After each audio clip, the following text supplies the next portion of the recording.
కూడా వచ్చిన మీ అందరికీ ప్రభువైన యేసుక్రీస్తు నామములో వందనాలు తెలియజేస్తున్నాను. కుటుంబస్తులకును ఈ ప్రాంత నివాసులకును మీ అందరికీ ప్రభు పేరిట మరొకసారి కృతజ్ఞతాస్తుతులు చెల్లిస్తున్నాను. అందరూ కూడా ధ్యానపూర్వకంగా కూర్చొని ఎక్కువ సమయం చెప్పను, మీకు అర్థమయ్యే భాషలో కొన్ని మాటలు చెప్పి నేను ముగిస్తాను.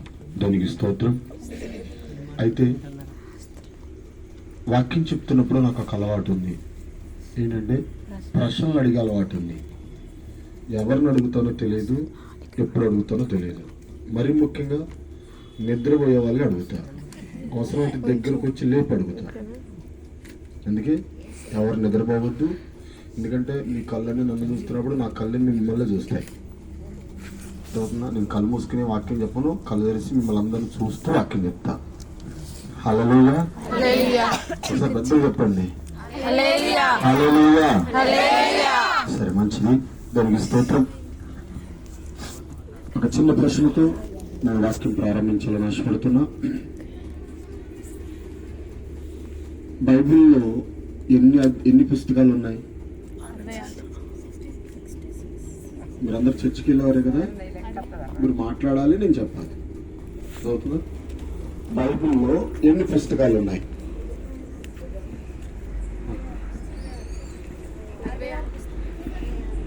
ఎన్ని అమ్మ మీరు చెప్పండి, పర్లేదు. 66 పుస్తకాలు ఉన్నాయి, అంతే కదా? సరే, మంచిది.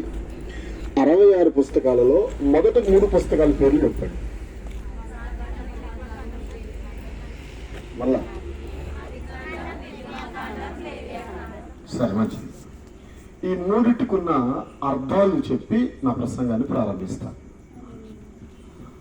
ఆది కాండం అనేది ప్రారంభం, నిర్గమాకాండం అనేది తర్వాతది, లేవి కాండం అనేది తర్వాతది, సంఖ్యాకాండం అనేది తర్వాతది, ద్వితీయోపదేశ కాండం అనేది తర్వాతది. ఈ 5 పుస్తకములు మోషే రాశారు. ఈ 5 పుస్తకాలు ఎవరు రాశారు? మోషే అనే భక్తుడు రాశాడు. అయితే ఈ 5 పుస్తకాలు రాస్తున్న మోషే ఆది కాండము ప్రారంభము నుంచి జగత్తునాలి యేసేపు జీవితం వరకు ఆది కాండం నిలబడుతుంది. నిర్గమాకాండము ఆది కాండము 2 కూడా కలిసే ఉంటాయి. ఇశ్రాయేలు ప్రజలు ఐగుప్తు యొక్క బానిసత్వములో వారు 430 సంవత్సరాలు ఉన్నప్పుడు వారిని దేవుడు ఎలా విడిపించాడు అన్నది నిర్గమాకాండంలో కనబడుతుంది. ఆ విడిపించిన ప్రజలను దేవుడు అరణ్యములు నడిపిస్తూ వారి నుండి ఏమి కోరుతున్నాడు అన్నది లేవి కాండంలో కనబడుతుంది. అయితే ఈ 3 పుస్తకాలకు ఒక భక్తుడు ఇలా వివరణిస్తూ ఆది కాండాన్ని ఒక పేరుతో పిలిచాడు, నిర్గమాకాండాన్ని ఒక పేరుతో పిలిచాడు, లేవి కాండాన్ని ఒక పేరుతో పిలిచాడు. ఆది కాండాన్ని ఏ పేరు పెట్టి పిలిచాడు అంటే ఆది కాండంలో ఉన్న 50 అధ్యాయాలు కలిపి ఒక పేరు పెట్టాడు. ఏం పేరు పెట్టాడంటే నశించుచున్న మనిషి అని పేరు పెట్టాడు. ఏం పేరు పెట్టాడు? ఆది కాండానికి ఒక పేరు పెట్టాడు ఆయన. ఏం పేరు పెట్టాడు? నశించుచున్న మనిషి అని పెట్టాడు. నిర్గమాకాండానికి ఒక పేరు పెట్టాడు ఆయన. ఏం పేరు పెట్టాడంటే విమోచించబడిన మనిషి అని పేరు పెట్టాడు. నిర్గమాకాండానికి ఏ పేరు పెట్టాడు? విమోచించబడిన మనిషి అని పేరు పెట్టాడు. లేవి కాండానికి ఒక పేరు పెట్టాడు. ఏమని పేరు పెట్టాడంటే ఆరాధిస్తున్న మనిషి అని పేరు పెట్టాడు. స్తోత్రం చెప్పండి. హల్లెలూయా. హల్లెలూయా. హల్లెలూయా. నాకు తెలిసి 3 అవదు, ఒకదాని గురించి దానిద్దాం ఈరోజు. స్తోత్రం. మొదటిది ఏమన్నాడు? ఆది కాండాన్ని చూసి ఏమన్నాడు? నశించుచున్న మనిషి అని పేరు పెట్టాడు. నిర్గమాకాండానికి ఏ పేరు పెట్టాడు? విమోచించబడిన మనిషి అని పేరు పెట్టాడు. లేవి కాండానికి ఏ పేరు పెట్టాడు? ఆరాధిస్తున్న మనిషి అని పేరు పెట్టాడు. అంటే ఒక వ్యక్తి దేవుణ్ణి ఆరాధించాలంటే నశించుచున్న మనిషి విమోచించబడాలి, విమోచించబడిన వ్యక్తి ఆరాధించాలి.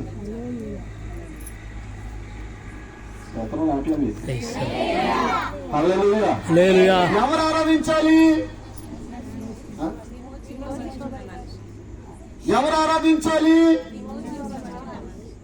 నశించుచున్నవాడు రక్షించబడాలి, రక్షించబడిన వ్యక్తి ఆరాధించాలి. అంతే కదా?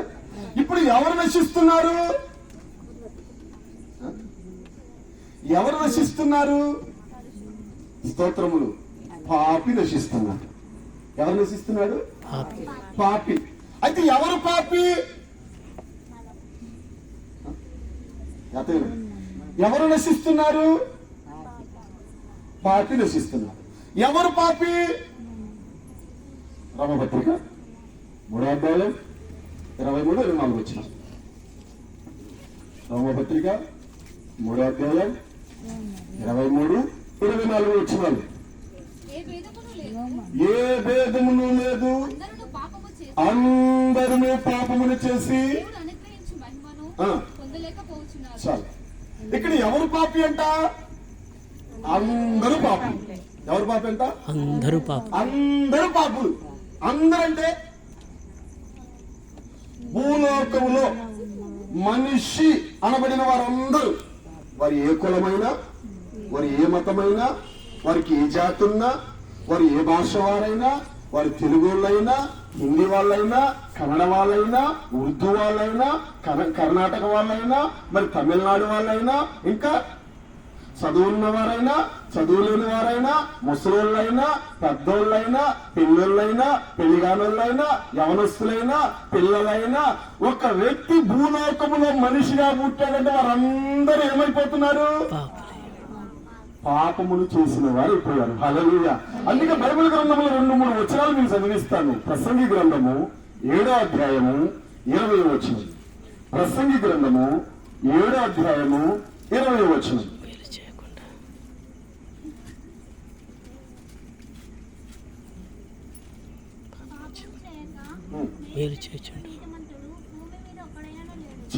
ఇక్కడ భూమి మీద ఒక్కరు కూడా లేరంట. ఎవరు? పాపము చేయకుండా బ్రతికేవారు. భూమి మీద ఒక్కరు లేరు, అందరూ పాపం చేస్తున్నవారు. మీకా గ్రంథంలో 7వ అధ్యాయం 2వ వచనంలో రాయబడినది, భక్తిపరుడు భూమి మీద ఒక్కడు లేరట. మొదటి రాజుల గ్రంథము 8వ అధ్యాయం 46వ వచనంలో రాయబడినది, పాపము చేయని వాడు ఒక్కడునూ లేడంట. అంటే అందరిలో పాపం ఉంది. దేవునికి స్తోత్రములు కలుగును గాక. అందరూ పాపం చేసిన వారు. నడునెత్తి నుండి అరికాల వరకు అందరిలో పాపపు విషయం ఉంది. ఇప్పుడు ఈ పాపం చేస్తున్న మనిషి ఏం చేస్తున్నాడంటే నశించిపోతున్నాడు. దేవునికి స్తోత్రం కలుగును గాక. పాపం చేసిన మనిషి నశించిపోతున్నాడు.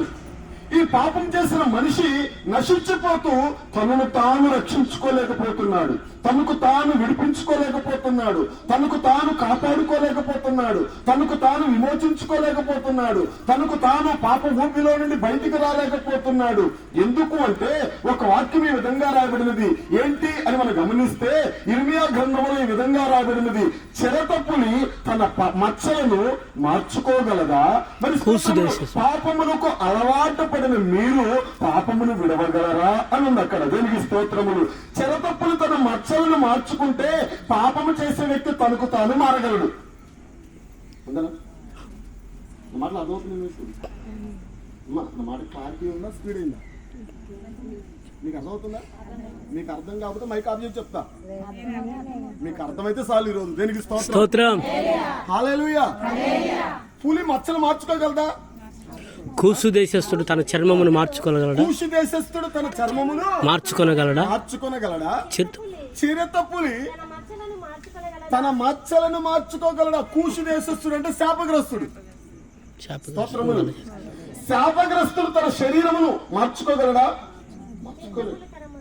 చిరతపులి తన మచ్చలు మార్చుకోగలదా? మార్చుకోలేదు. మార్చుకోగలిగిన ఎడల కీడు చేయుటకు అలవాటు పడిన మీరు మేలు చేయవల్లపడదు. ఒకవేళ చిరతపులి గాని మచ్చలు మార్చుకుంటే, ఒకవేళ కుష్టి వ్యాధి కలిగిన శరీరమును మార్చుకుంటే, శాపగ్రస్తుడు గాని శరీరాన్ని మార్చుకుంటే కీడు చేసే మీరు కూడా మారిపోతారు. వాస్తవా? చిరతపులి మారుతా? ఆ చర్మం మారుతుందా? మారదు. అంటే పాపము చేసేవాడు తనకు తాను మారగలడా? మారతాడా? మారలేడు.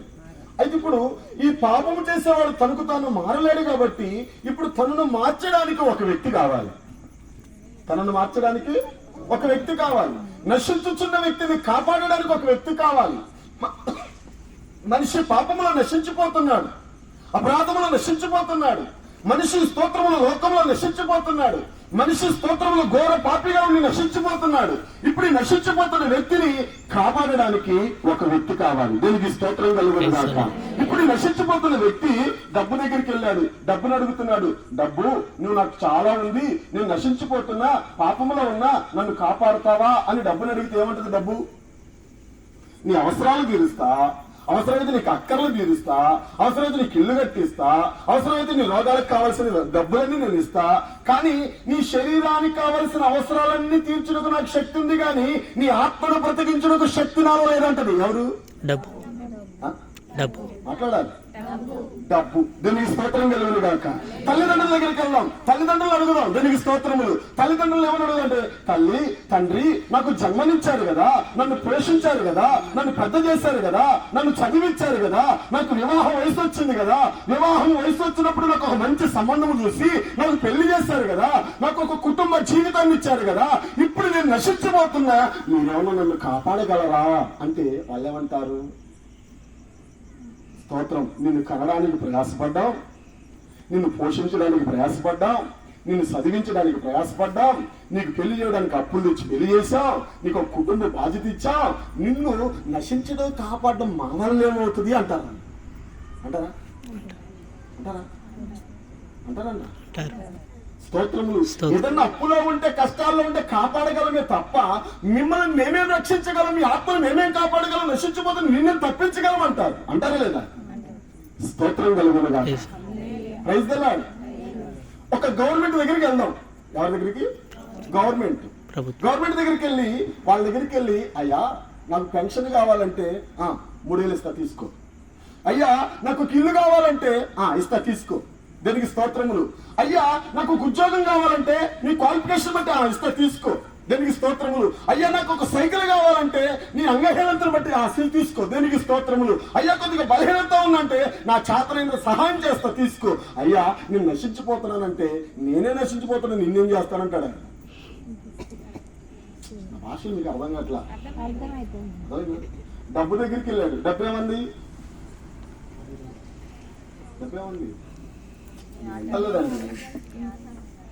మీకు అర్థమై మాట్లాడట్లేదా? అర్థం కాక మాట్లాడట్లేదా?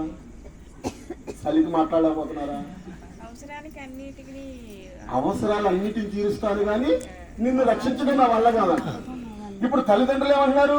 నిన్ను పుట్టించాం, పోషించాం, చదివించాం, పెళ్లి చేశాం, కానీ నిన్ను నశించిన వ్యక్తి నిన్ను కాపాడలేమంటున్నారు. గవర్నమెంట్ ఏమంటుంది? మేము అన్ని జిల్లాలను పాలించగలము, అవసరమైతే బిల్డింగ్లు కట్టించగలము, అన్ని చేయగలం, కానీ మీకు పెన్షన్ ఇవ్వగలం, ఇల్లు కట్టి ఇవ్వగలం, నీకు అవసరమైతే సైకిల్ ఇవ్వగలం, అవసరమైతే ఉద్యోగం ఇవ్వగలం, మీకు ఏదైనా ఉపాధి కలిగించగలం, కానీ నశించుతున్న నిన్ను మటుకు రక్షించలేము అంటారు. అంటారా లేదా? అంటారా లేదా? సరే, ఇప్పుడు యవనస్తుల దగ్గరికి వద్దాం. యవనస్తులు ఎక్కువ ఉన్నారు కదా. ఇప్పుడు యవనస్తులు స్నేహితులు బాగుంటారు. యవనస్తులకి ఎవరు? స్నేహితులు. బాగా క్లోజ్ ఫ్రెండ్ ఎవరు? తల్లిదండ్రులు అయినా ఇష్టపడరేమో కానీ క్లోజ్ ఫ్రెండ్ అంటే ప్రాణం ఇచ్చే స్నేహితులు ఉంటారు. ఉన్నారా మీకు? ఏం కనబట్టలు అందరూ ఉన్నారా మీకు? ఉన్నారా? స్తోత్రం. తల్లిదండ్రులైనా విడిచేస్తారు కానీ ప్రాణ స్నేహితులు బట్టి విడిచిపెట్టరు. స్తోత్రం కలిగిన యొక్క సినిమా పోదంటే పదరా చచ్చి తర్వాత సినిమా ముందు ఎవరు? వీళ్ళు మంచి వాళ్ళండి. హల్లెలూయా. తల్లిదండ్రులు చర్చికి వెళ్తే వీధిలో తిరిగే వాళ్ళు వీళ్ళు. తల్లిదండ్రులు చర్చికి వెళ్తే వీధిలో తిరిగే వాళ్ళు వీళ్ళు. స్తోత్రం. తల్లిదండ్రులు ప్రార్థన చేస్తే ఇంట్లో పడుకునే వాళ్ళు వీళ్ళు. ఎవరు? తప్పు అర్థం చేసుకోకండి. తప్పు చేసుకోకండి. హల్లెలూయా. ఈ యవ్వన పిల్లలు ఎలాగున్నారండి ఇప్పుడు? దానికి స్తోత్రములు. యవ్వన పిల్లలు తల్లిదండ్రుల మాట వినలేరు, తల్లిదండ్రులే యవ్వన పిల్లల మాట ఎలాగున్నారు ఇప్పుడు? కాలం మారిపోయింది. వెనకపోతే ఎక్కడ ఇంట్లోంచి పోతాడు, వెనకపోతే ఎక్కడ మాట వినకుండా పోతారు. స్తోత్రం కలుగును గాక. వెనకపోతే ఎక్కడ తలపోటు తెచ్చి పెడతారు, వెనకపోతే ఇంట్లో ఉన్న వస్తువులు ఎక్కడ అమ్మేస్తారు. ఇది బాధ అయిపోయింది తల్లిదండ్రులకి ఇప్పుడు. హల్లెలూయా. ఇప్పుడు పోయి అడగండి మీ స్నేహితుల్ని, స్నేహితుడా నీతో తిరిగాను, నీతో తిన్నాను, నీతో తాగాను, నీ దగ్గరకు వచ్చాను, నీ ఇద్దరం కలిసి బెస్ట్ ఫ్రెండ్, తాగినప్పుడు ఇద్దరం రోడ్లో పడుకున్నాం, తాగినప్పుడు ఇద్దరం కలిసి నడిచాం, బురదలో బొల్లాన తెలియలా, దోమలు గుట్టినా తెలియలా, ఎంత రోతగా ఉన్నా తెలియలా, ఇద్దరు ప్రాణ స్నేహితులం కదా, నేను నశించబోతున్నా, నన్ను కాపాడుతావా అంటే కోట్లకు డబ్బులు ఇస్తాను కానీ నిన్ను నశించడం నేనేం కాపాడుతాను రా అంటాడు ఆయన.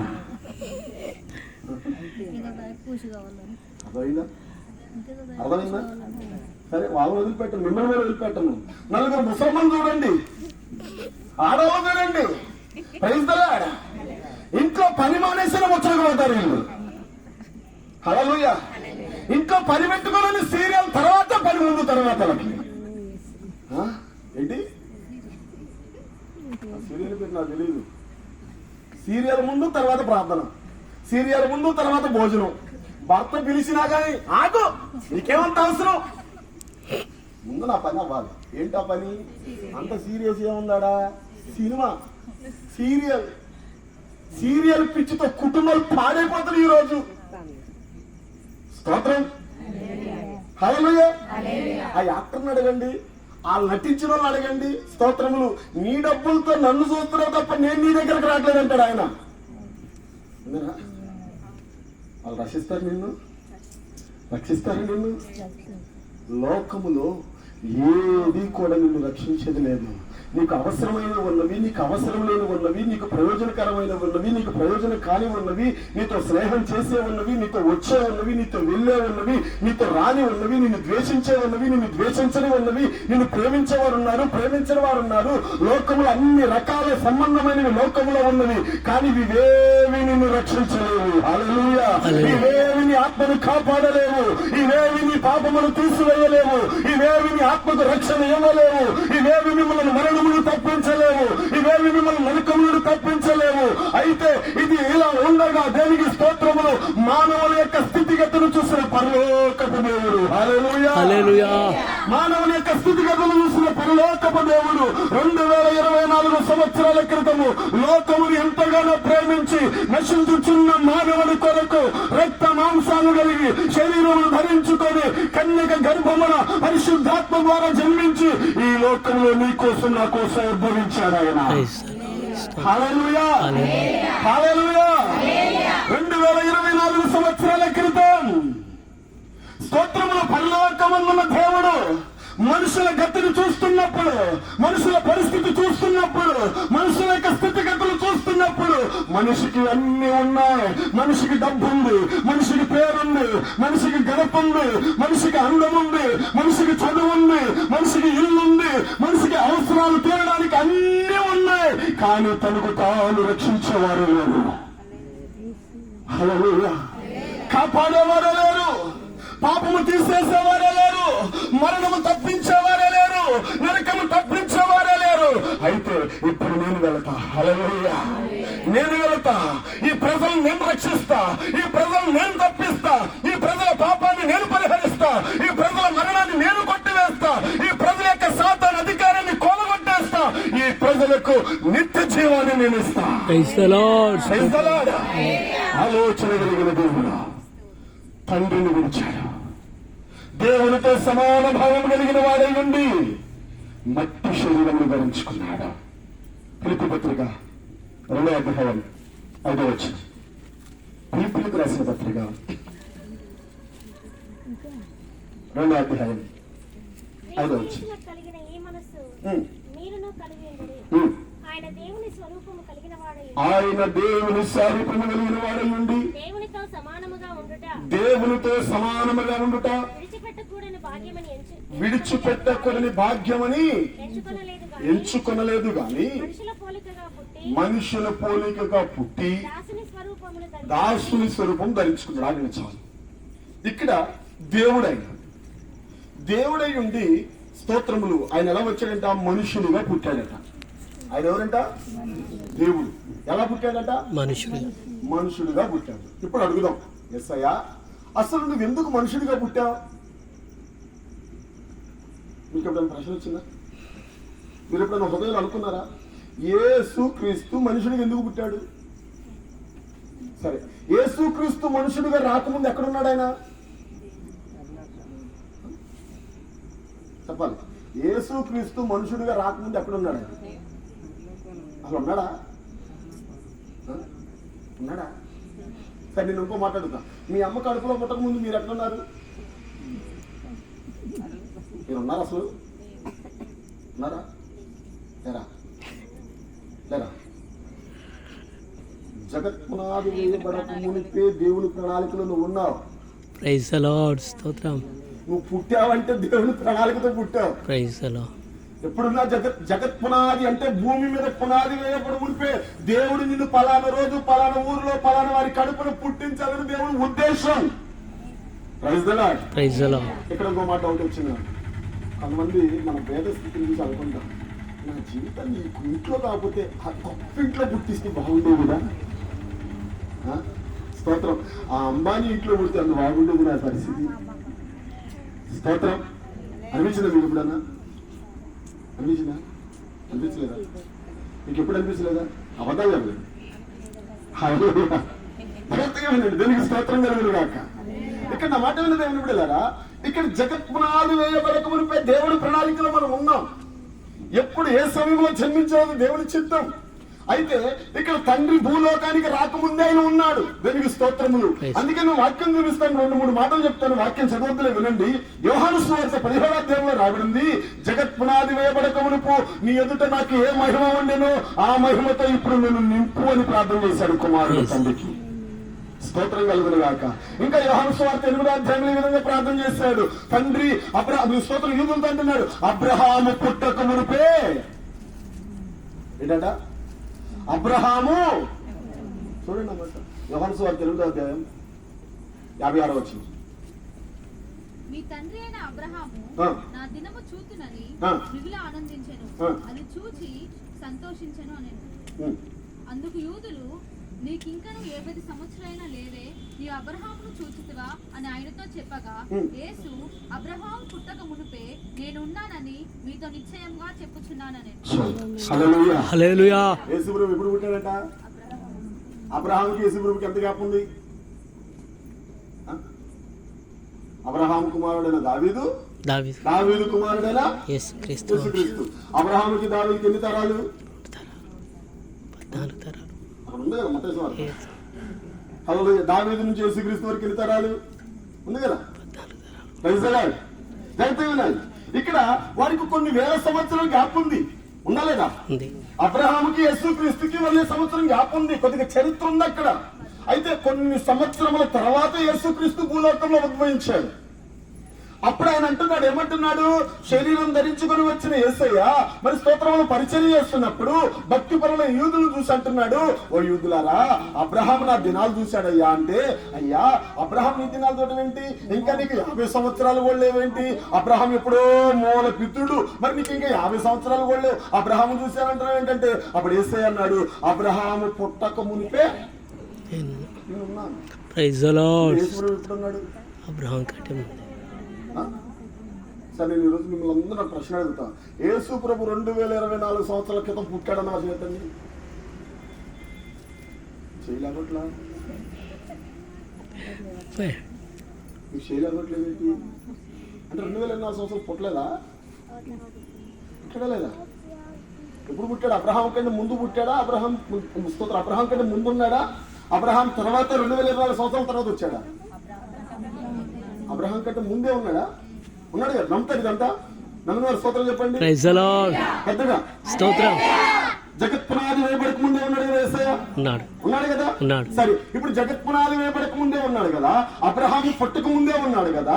ఇప్పుడు ఆయన అడుగుదాం, అయ్యా నువ్వు అబ్రహాం పుట్టక ముందే ఉన్నావు కదా, మరి ఎందుకు వచ్చావు ఇక్కడికి అంటే ఆయన అడగొచ్చు, అయ్యా నువ్వు ఒక్క మాట మాట్లాడితే సూర్యుడు కలిగాడు, నువ్వు ఒక్క మాట మాట్లాడితే చంద్రుడు కలిగాడు, నువ్వు ఒక్క మాట మాట్లాడితే నక్షత్రాలు కలిగాయి, నువ్వు ఒక్క మాట మాట్లాడితే భూమి మీద ఉన్న చెట్లన్నీ మొలిచాయి, నువ్వు ఒక్క మాట మాట్లాడితే జలచర్మములన్నీ కూడా కలిగాయి, నువ్వు ఒక్క మాట మాట్లాడితే భూమి మీద తిరిగే జంతువులన్నీ కలిగాయి, నువ్వు ఒక్క మాట మాట్లాడితే ఈ సృష్టి ఎంతో చక్కగా అందంగా రమ్యంగా కనబడింది. నువ్వు ఒక్క మాట పాపి రక్షించబడునుగాక అంటే రక్షించబడలేదా? శక్తి లేదా? ఉంది. దేవుని శక్తి ఉంది. మరి శక్తి ఉండి కూడా నువ్వు ఎందుకు దిగవచ్చా? మరి శక్తి ఉండి కూడా మాలాగా నువ్వు ఎందుకు వచ్చావు? శక్తి ఉండి కూడా దేవుడు అంటే ఆత్మయున్న దేవుడు. దేవుడు అంటే ఎవరు? ఆత్మ. ఈ ఆత్మ అయిన దేవుడు శరీరాన్ని ధరించుకొని వచ్చాడు. ఎప్పుడు పత్రిక 10వ అధ్యాయంలో రాయబడింది, ఆయన నాకు శరీరమును అమర్చను అని ఉంటుంది. చదవద్దు, వినండి, ఇక టైం లేదు, నేను చెప్తున్నా త్వరగా. ఆయన నాకు శరీరమును అమర్చను అని ఉంటుంది. ఎప్పుడు పత్రిక 2వ అధ్యాయంలో రాబడింది, ఆ పిల్లలు రక్త మాంసము కలిగిన వారైనందున నేను రక్త మాంసంలో పాలివారయ్యాను అని ఉంటుంది. నేను కూడా రక్త మాంసాలు ఎందుకు కలిగి ఉన్నాను తెలుసా? ఆ పిల్లలు అంటే మనమే. అర్థమవుతుందా? మనం రక్త మాంసాల్లో ఉన్నామని ఆయన కూడా ఏమయ్యారంట? రక్త మాంసాల్లో పాల్గొన్నాడంట. హల్లెలూయా. మరణంలో ఉన్నామని ఆయన కూడా మరణ దాసత్వంకి వచ్చాడట. స్తోత్రం కలుగును గాక. హల్లెలూయా. ఇంకా మన కన్యక గర్భమును పుట్టామని ఆయన కూడా కన్యక గర్భమును పుట్టాడట. అందుకే వాక్యం ఉంది, మనతో సమాన భావం కలిగాడంట అన్నిట్లో మనతో సమానం. ఎందుకంటే మనం తెలియగలవాళ్ళం దేవుడి కంటే. మనం ఎవరము? చాలా తెలియగలవాళ్ళం. స్తోత్రం కలుగును గాక. ఎంత తెలివంటే స్తోత్రం, నువ్వు దేవుడు కాబట్టి చేసావంత తెలియగలవాళ్ళం మనం. ఇవన్నీ ఎలా చేసావంటే ఆయన దేవుడు అండి. ఏంటట? ఆయన దేవుడు కాబట్టి సిలువేశాడండి. ఆయన దేవుడు కాబట్టి శ్రమలు సహించాడండి. ఆయన దేవుడు కాబట్టి ముళ్ళకిరీటం పెట్టుకున్నాడండి. ఆయన దేవుడు కాబట్టి ఆయన ఇంత చేశాడండి. మనం మనుషులమండి, మనం ఏడ చేస్తామండి అని నువ్వు అంటావని తెలిసే నువ్వు అనకముందే నీలాగా వచ్చాడు ఆయన. ఎందుకంటే నీ ఆలోచన హృదయంలో ఆలోచన పుట్టక ముందు నీ ఆలోచన తెలుసా? స్తోత్రం. అందుకే నీ నోరు ఎత్తకుండా చేయడానికి, ఆయన అంగీకరించుకునేలా చేయడానికి నీలాగా నాలాగా శరీరం ధరించుకుని రక్త మాంసాలు ధరించుకుని కన్యక గర్భమున ఈ లోకంలో జన్మించాడు. అందుకే యోహాను సువార్తలో రాబడినది, ఆ వాక్యము కృపా సత్య సంపూర్ణుడిగా శరీరధారిగా మన మధ్యకు వచ్చాను. స్తోత్రం. యోహాను సువార్త 1వ అధ్యాయము 14వ వచనం. ఆ వాక్యము శరీరధారి అయి కృపా సత్య సంపూర్ణుడిగా మన మధ్యకు వచ్చింది. దీనికి స్తోత్రం. వాక్యం ఏం ధరించిందంట? శరీరమును ధరించుకొని లోకానికి వచ్చింది. దీనికి స్తోత్రం. ఆది యందు వాక్యముండును, వాక్యము దేవుని యందుండును, వాక్యము దేవుడై ఉండెను. హల్లెలూయా. వాక్యం ఎక్కడ ఉంది? దేవుని దగ్గర ఉంది. ఆ వాక్యమే దేవుడు. ఆ వాక్యమే కృపా సత్య సంపూర్ణుడిగా శరీరం ధరించుకుని మన లాగి లోకానికి వచ్చింది. స్తోత్రం. ఇప్పుడు ప్రశ్నిద్దాం ఆయన్ని, అయ్యా నువ్వెందుకు మట్టి శరీరం ధరించుకున్నావు? అయ్యా నువ్వెందుకు రక్తమామాలు ధరించుకున్నావు? అయ్యా నువ్వెందుకు కన్యక గర్భములు పుట్టావు? అయ్యా నువ్వెందుకు స్తోత్రములు భూలోకంలో ఒక మనుషుడిగా లోకానికి దిగి వచ్చావు? స్తోత్రం కలుగును గాక అని అడిగితే ఆయన అంటాడు, ఏమంటాడో తెలుసా? నువ్వు ఏదో స్తోత్రం నాకు భక్తి చేస్తావనో, నువ్వు నాకేదో కానుకిస్తావనో, నువ్వు నాకేదో మొక్కుతావనో, నువ్వు నాకేదో టెంకాయ కొడతావనో, నువ్వు నాకేదో కొవ్వొత్తి వెలిగిస్తావనో, నువ్వు నాకేదో వస్త్రాలు ఇస్తావనో, నువ్వు నాకేదో పండుగ చేస్తావనో, నువ్వు నాకేదో పుణ్యకార్యాలు చేస్తావనో, నువ్వు నా పేరిట అనేకమైన భక్తి నియమాలు పాటిస్తావని రాలా. నువ్వు నా కోసం చేస్తావు ఏదో అని నేను చూపించుకోవడానికి రాలా. నేను నిన్ను ప్రేమించి వచ్చా. నువ్వు ప్రేమించకపోయినా, నువ్వు నన్ను దూరంగా ఉన్నా, నువ్వు నాకు శత్రువు అయినా, నువ్వు నన్ను ద్వేషిస్తున్నా, నువ్వు నన్ను ఈ స్థితిలో ఉండి నీ పరిస్థితిని బట్టి నువ్వు నశించిపోతున్నప్పుడు నువ్వు నశించకూడదన్న ఉద్దేశంతో నేను నిన్ను ప్రేమించి వచ్చా. ప్రేమే పరలోకాన్ని విడిచేలా చేసింది నన్ను. నీ ప్రేమే తండ్రిని విడిచిపెట్టేలా చేసింది నన్ను. నీ ప్రేమే మట్టి శరీరము ధరించుకునేలా చేసింది నన్ను. నీ ప్రేమే వృత్తినిగా చేసుకునేలా చేసింది నన్ను. నీ ప్రేమే మరి స్తోత్రంలో ఒక మానవుడిగా కన్యక గర్భములా చేసింది నన్ను. నీ ప్రేమే నన్ను సిలువకెక్కేలా చేసింది. నీ ప్రేమే నేను మరణించేలా చేసింది. నీ ప్రేమే నీ కోసం శ్రమలను సహించేలా చేసింది. హల్లెలూయా. ఎంత త్యాగం చేశానంటే ఎవరి కోసమో కాదు, నీకోసమే. నీకోసమే. ఏంటయ్యా నీకు నేనంటే అంత ప్రేమ అంటే? ఆయన అంటాడు, అయ్యా స్తోత్రములు, నీలో ఏ యోగ్యత లేదు నాకు తెలుసు. నీలో ఏ మంచి లేదని నాకు తెలుసు, నీలో అర్హత లేదని నాకు తెలుసు, నీలో చెప్పుకో తగిన మంచితనం లేదని నాకు తెలుసు. నీది లోక జీవితం అని నాకు తెలుసు, నీది అపవిత్రమైన జీవితం అని నాకు తెలుసు, నీది అవధేయ జీవితం అని నాకు తెలుసు, నీది అన్యాయకరమైన జీవితం అని నాకు తెలుసు, నీది అబద్ధముతో కూడా మోసముతో కూడా పాపముతో కూడిన జీవితం అని నాకు తెలుసు, నడినెత్తుండి అధికారుల వరకు ఘోర పాపిగా ఉన్నామని నాకు తెలుసు. అయినా నిన్ను నేను ప్రేమించి నిన్ను రక్షించడానికి ఈ లోకానికి వచ్చా. స్తోత్రం. హల్లెలూయా, హల్లెలూయా. అందుకే మనం లోకాసు సువార్త 19:10 చూస్తున్నాము. నశించిన దానిని వెతికి రక్షించుట కొరకు మనుష్య కుమారుడు లోకమునకు వచ్చెను. Praise the Lord. నశించిన దానిని వెతికి రక్షించుటకు మనుష్య కుమారుడు లోకమునకు వచ్చాడు. నీవు ఆయనని వెతకలా, ఆయనే నిన్ను వెతుక్కుంటూ వచ్చాడు. నీవు ఆయన దగ్గరికి రాలా, ఆయనే నిన్ను వెతుక్కుంటూ నీ దగ్గరికి వచ్చాడు. హల్లెలూయా. నువ్వు ఆయనని ప్రేమించలా, ఆయనే నిన్ను ప్రేమించాడు. హల్లెలూయా. నువ్వు ఆయనని పిలవలా, ఆయనే నిన్ను పిలుస్తున్నాడు. నువ్వు ఆయనను చనిపోమని చెప్పలా, ఆయనే నీ కోసం చనిపోతున్నాడు. హల్లెలూయా. నువ్వు ఆయన రక్షించమని చెప్పలా, కానీ ఆయనే నీకు రక్షణ ఇస్తున్నాడు. హల్లెలూయా. ఎవరైనా అడిగితే చేస్తారండి, ఎవరైనా అడిగితే ఇస్తారండి, ఎవరైనా అడిగితే బహుమానం ఇస్తారండి, అడిగితే డబ్బు ఇస్తారండి, అడిగితే సహాయం చేస్తారండి, అడిగితే వస్త్రం ఇస్తారండి. లోకంలో ఒక సామెత ఉంది, మరి ఇక్కడ ఉందో లేదో నాకు తెలియదు. హల్లెలూయా. అడగనిది అమ్మాయిని అన్నం పెట్టదంట. మరి ఈ సామెత కరెక్ట్ అవుతుందో తెలియదు నాకు. ఇక్కడ మా ఆంధ్రాలో అయితే అలా అంటారు. మరి ఆంధ్ర కాబట్టి చెప్తున్నా, స్తోత్రం కలుగును గాక. అడగనిది అమ్మాయిని అన్నం పెట్టదంట. హల్లెలూయా. అంటే ఈ లోకము, ఈ సమాజము అడిగితేనే మాట్లాడారు, అడిగితేనే ఏదైనా చేస్తారు. అంతేనా? అంతేనమ్మా, ఒప్పుకుంటారు దీన్ని? మరి ఇప్పుడు యేసయ్య నువ్వు అడిగితే అడిగామని చేశాడా, అడగకుండా చేశాడా? మరి లోక ప్రేమ గొప్పదా, యేసయ్య ప్రేమ గొప్పదా? యేసయ్య గొప్పవాడు కదా, అడగకుండా నన్ను చేశాడు కదా. నువ్వు అడిగితే ఆయన దిగి వచ్చాడా, అడగకుండా దిగి వచ్చాడా? నువ్వు అడిగితే నీ దగ్గరకు వచ్చాడు, అడగకుండా వచ్చాడా? నువ్వు అడిగితే శ్రమ పడ్డాడా, అడగకుండా శ్రమ పడ్డాడా? నువ్వు అడిగితే పుట్టాడా, అడగకుండానే పుట్టాడా? నువ్వు అడిగితే చనిపోయాడు, అడగకుండా చనిపోయాడా? నువ్వు అడిగితే రక్షించాడా, అడగకుండా రక్షించాడా? అట్లాడండి. అంటే నువ్వేం అడగకుండానే దేవుడు ఏం చేశాడు? అన్ని ఇచ్చాడు. అందుకే ఈరోజు అడగకుండా ఇచ్చాడు కాబట్టి నీకు విలువ తెలియదు. కష్టపడిన దానికి విలువ తెలిసిద్ది, కానీ ఊరకొచ్చిన దానికి విలువ తెలిసిద్దా? నువ్వు 24 గంటలు కష్టపడి ఒక 1000 రూపాయలు సంపాదించుకుని ఒక వస్తువు కొనుక్కొస్తే దాన్ని ఎక్కడ పెడతావు? బీరువాల పైన పెడతావు. కష్ట విలువ తెలుసు దానికి. అవునా? అది నేను ఎంత కష్టపడితే వచ్చిందో తెలుసా నీకు అంటావు. దానికి స్తోత్రం. ఇప్పుడు ఎవరి పిల్లలను చూడండి, వాళ్ళకి ఒక మెడల్ వచ్చింది అనుకోండి, ఆ మెడల్ తీసుకొచ్చి ఎక్కడ పెడతారు? వీధిలో పెడతారా, పైన పెడతారా? ఎందుకు?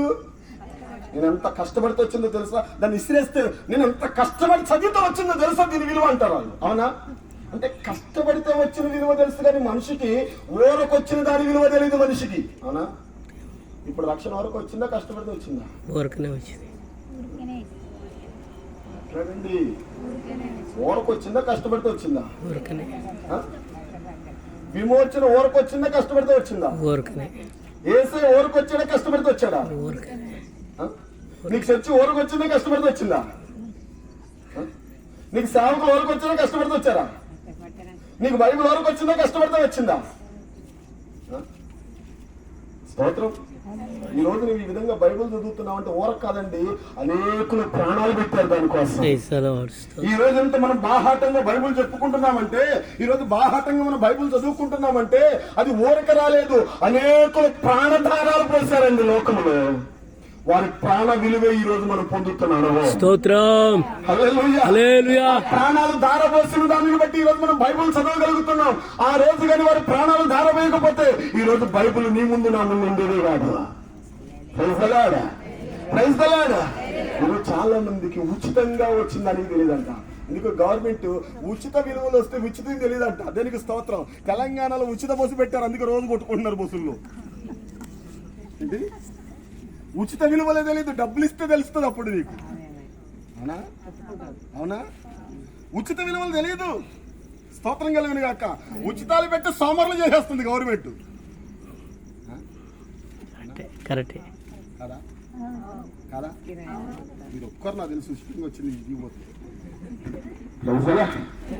తప్పు కాదు, ఇస్తే తీసుకోవచ్చు. ఇస్తే కొట్లాడి తీసుకోకండి. స్తోత్రం కాక జాగ్రత్తగా వెళ్ళండి సార్. దాని మా సబ్జెక్ట్ అది జాగ్రత్త. యేసు ప్రభు మనకేం చేశాడంట? ఉచితంగా ఇచ్చాడంట అన్ని. ఆ ఉచితంగా ఇచ్చిన విలువ తెలియటలే ఈరోజు. అందుకే యేసయ్య నిన్ను ఎంతో ప్రేమించాడు. నీ విలువ చూడాలా, నీ అందం చూడాలా, నీ చదువు చూడాలా, నీ ఆస్తి చూడాలా, నీ భాగ్యం చూడాలా, నువ్వు పాపివన్న ఒక్క కారణం చేతి నీ దగ్గరికి వచ్చాడు. Praise the Lord. స్తోత్రం. యేసయ్య నిన్నేం కోరటల్లా, ప్రైజ్ ది లార్డ్. యేసయ్య నిన్నేం ఆశించటల్లా, ఆయనే నిన్ను ప్రేమిస్తున్నాడు. Praise the Lord. ఆయనే నిన్ను ప్రేమిస్తున్నాడు. ఆయన నీ ఎద్దుకు వచ్చి నువ్వు నశించిపోతున్నావని నీతో గొప్ప రక్షణ ఇస్తున్నాడు. దేవునికి స్తోత్రం. స్తోత్రం. స్తోత్రం. Praise the Lord. Praise the Lord. Praise the Lord. ఇంకొక మాట జాగ్రత్తగా వినండి, శ్రద్ధగా వినండి. ఇట్లా యేసయ్య నశించిన దానిని వెతికి రక్షించడం కొరకు 2024 సంవత్సరాల క్రితం ఈ లోకానికి దిగి వచ్చారు. కానీ ఈ రోజుల్లో మనుషులు దేవుని విలువ తెలియక, యేసుక్రీస్తు భూలోకానికి ఎందుకు దిగి వచ్చాడో తెలియక, యేసుక్రీస్తు శరీరం ధరించుకుని ఎందుకు వచ్చాడో తెలియక, యేసుక్రీస్తు భూలోకానికి వచ్చి ఏం కార్యం చేశాడో తెలియక, యేసు ప్రభు వచ్చి తన ప్రాణాన్ని ఎందుకు పెట్టాడో తెలియక ఈరోజు యేసు ప్రభుని చాలా చులకనగా చూస్తున్నారండి. చాలా విలువలేని వ్యక్తిగా చూస్తున్నారండి. దీనికి స్తోత్రం కలుగును గాక. ఆయన చేసిన కార్యం జనులకు అర్థం కావటల్లా, ఆయన ఎందుకు వచ్చాడో జనులకు అర్థం కావటల్లా, ఆయన ఎందుకు ప్రాణం పెట్టాడో జనులకు అర్థం కావటల్లా, ఆయన ఎందుకు ఈ భూలోకానికి దిగి వచ్చాడో అర్థం కావటల్లా. ఆయన దిగి రాలేదు, ముందుగానే లేఖనాలు చెప్పాయి ఆయన వస్తాడని. దేవునికి స్తోత్రములు. ఆది కాండము నుండి మలాకీ గ్రంథం వరకు అనేక మంది భక్తులు ప్రవక్తలు చెప్పారు యేసయ్య కన్యక గర్భములు పుడతాడని, ఆయన శిశువుగా లోకానికి వస్తాడని, ఆయనకి ఇమ్మానుయేలు అని పేరు పెడతాడని, ఆయన రక్షకుడుగా ఈ లోకానికి వస్తాడని, ప్రజల పాపముల కొరకు మరణిస్తాడని, ఆయన చూడలేని వాడిగాను, వ్యసనాక్రాంతుడిగాను, సొగసైన సారూప్యమైన లేనివాడిగాను మారిపోతాడని ప్రవక్తలు ప్రవచించారండి. ప్రవక్తలు మాట్లాడారండి. ప్రవక్తలు స్తోత్రములు ప్రకటన చేశారండి. దేవునికి స్తోత్రములు. ఓ యోధా బెత్లెహేమ స్తోత్రములు, అందరిలో కలను అల్పమైన దానివి కాదు అని ప్రవక్తలు ప్రవచించారండి. దేవునికి స్తోత్రం కలుగునుగాక. యేసయ్య ఊరిక రాలేదండి. జగత్పునాది వేయబడక మునుపు ఆయన గురించి ప్రకటించింది. చరిత్రలో చూసుకోండి దేవుని బిడ్డలారా, చరిత్రలో స్తోత్రములు యుగాల స్తోత్రం వేల సంవత్సరాల క్రితము పుడతాడని ఏ వ్యక్తి గురించి చెప్పలేదు. హల్లెలూయా. పుట్టిన తర్వాత కూడా 2024 సంవత్సరాల గురించి ఒకే ఒక్క వ్యక్తి గురించి ప్రపంచ దేశాలు మాట్లాడుకుంటున్నాయి. పుట్టక ముందు ప్రపంచ దేశాలు మాట్లాడుకున్నాయి, పుట్టిన తర్వాత ప్రపంచ దేశాలు మాట్లాడుకుంటున్నాయి. ఆ వ్యక్తి యేసుక్రీస్తు. Praise the Lord. ఆ వ్యక్తి యేసుక్రీస్తు. Praise the Lord. ఆయన గొప్పతనం లాంటిది, ఆయన గొప్పతనం లాంటిది, ఆయన శక్తి లాంటిది. దేవుని బిడ్డలారా ఒక్కసారి ఆలోచించండి. దేవుడు నిన్ను ప్రేమిస్తున్నాడు. నువ్వు ఎవరైనా కానీ, నీ స్థితి ఏదైనా కానీ, నీ బలహీనత ఏదైనా కానీ, నీ లోపం ఏదైనా కానీ, నీవెంత ఘోర పాపివైనా కానీ, నీవెంత చెడ్డ పనిలో ఉన్నా కానీ, నువ్వెంత చెడ్డ పని చేస్తున్నా కానీ, ఈ రాత్రి యేసయ్య నిన్ను ప్రేమిస్తున్నాడు. ఈ రాత్రి యేసయ్య నిన్ను ప్రేమిస్తున్నాడు. ఎందుకంటే నువ్వు నశించిపోకూడదని, నీ ఆత్మ నశించిపోకూడదని. నువ్వు సర్వలోకము కంటే విలువైన వ్యక్తి నీలో ఉన్నాడు. సర్వలోకము కంటే విలువైన వ్యక్తి నీలో ఉన్నాడు. ఆ వ్యక్తి ఆత్మ. హల్లెలూయా, హల్లెలూయా. నీ దేహము నుండి ఆత్మ వెళ్ళిపోతే అది నిత్య నరకానికి వెళ్తుంది. పాపం చేసి చచ్చిపోతే దాన్ని రక్షించడానికి ఆయన లోకానికి వచ్చాడు. దానికి స్తోత్రం కలుగును గాక. నశించిపోతున్నది ఆత్మ. ఇప్పుడు దాని కొరకు కలవలసిన ప్రాణం పెట్టాడు. యేసయ్య వచ్చింది నీ ఆత్మను రక్షించడానికి, నశించిపోతున్న నిన్ను రక్షించడానికి. నా మాట విన్న దేవుని బిడ్డలారా, ఈ రోజు యేసయ్య దగ్గర వస్తావా? యేసయ్య నిన్ను పిలుస్తున్నాడు. ఈ రోజు నువ్వెవరివో కానీ, ఈ ప్రాంత నివాసులారా, ఈ ప్రాంత దేవుని బిడ్డలారా, నువ్వెవరివో కానీ ఈ రాత్రి యేసయ్య పిలుస్తున్నాడు. ఇప్పుడు కానీ నువ్వు పలవకపోతే రేపు నువ్వు ఎంత పిలిచినా నేను పలకడు. హల్లెలూయా. ఇప్పుడు కానీ నువ్వు పలకపోతే రేపు ఆయన నిన్ను పిలిస్తే నువ్వు పలకడైనా ఒక వచనం చదివి పెట్టండి. దేవునికి స్తోత్రం కలుగును గాక. సామెతల గ్రంథం 1వ అధ్యాయం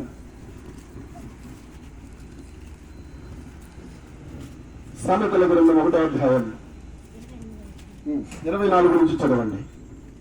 నేను పిలువగా మీరు వినకపోతురి, నా చేయి చాపగా ఎవరును లక్ష్య పెట్టకపోతురి, నేను చెప్పిన బోధ ఏమియు మీరు వినక త్రోసివేసిరి, నేను గద్దింపగా లోబడకపోతురి. కాబట్టి మీకు అపాయము కలిగినప్పుడు శ్రద్ధ. కాబట్టి మీకు అపాయము కలిగినప్పుడు నేను నవ్వుతా. మీకు భయం మీకు భయం వచ్చినప్పుడు నేను అపహాసం చేస్తా. భయము మీ మీదకి తుఫాను వలె వచ్చినప్పుడు, సుడిగాలి వచ్చినట్లు మీకు అపాయము కలుగునప్పుడు, చాలా దానికి స్తోత్రములు. నేను పిలిచినప్పుడు నువ్వు పలకకపోతే, నేను చేయి చాపినప్పుడు నువ్వు రాకపోతే, ఒకరోజు నీకు అపాయం వస్తుంది. అప్పుడు నువ్వు నన్ను పిలుస్తావు కదా, అప్పుడు నేనేం చేస్తానో తెలుసా? నిన్ను అపహాసం చేస్తా. ఏం చేస్తా అంటున్నాడు అక్కడ? నిన్ను అపహాసం చేస్తా, నిన్ను చూసి నవ్వుతా. నీకు భయం వస్తుంది ఒకరోజు, అప్పుడు భయం వచ్చినప్పుడు నన్ను పిలుస్తావు కదా, స్తోత్రములు. అప్పుడు నేను నిన్ను పట్టించుకోను. నేను పిలిచినప్పుడు నువ్వు పలకకపోతే, మరి నువ్వు పిలిస్తే నేను పలుకుతాను అనుకున్నావా? స్తోత్రం, స్తోత్రం. ఈ రోజుల్లో జనాభా ఎట్ట మనిషి అంటే ఎట్లా తయారయ్యారంటే, మనిషి పిలిస్తే దేవుడు పలకాలి కానీ దేవుడు పిలిస్తే మనిషి పలకడం. ఏంటట? మనిషి పిలిస్తే దేవుడు పలకాలి. ఇప్పుడు క్రైస్తవుల్లో ఉన్న పెద్ద రోగం ఇదే. నేను ఏది చేస్తే దేవుడు చేయాలి కానీ దేవుడు ఏది చెప్పినా నేను చేయను. నేను ఏది చెప్పినా ఏంటంట క్షణాల్లో చేయాలి. మళ్ళీ ఎట్లా అడుగుతావు తెలుసా? ఎందుకు చెయ్యావు నువ్వు? ఎట్లా అడుగుతాం మనం? నువ్వు ఎందుకు చెయ్యవు అని అడుగుతాం. అడుగుతారా మీరు? ఎప్పుడన్నా అడిగారట? ఏసైనా ఎప్పుడన్నా అడిగారా? నీ మొక్కలు చూస్తుంటే ఎందుకో నాకు డౌట్ కొడుతుంది, మీకు అర్థం కావట్లేదు మాకు అనిపిస్తుంది. స్తోత్రం. అసలు కథ చెప్పండి అమ్మా. ఇప్పుడు మాట్లాడుతుంటే సరిపోయింది. Praise the Lord. హల్లెలూయా.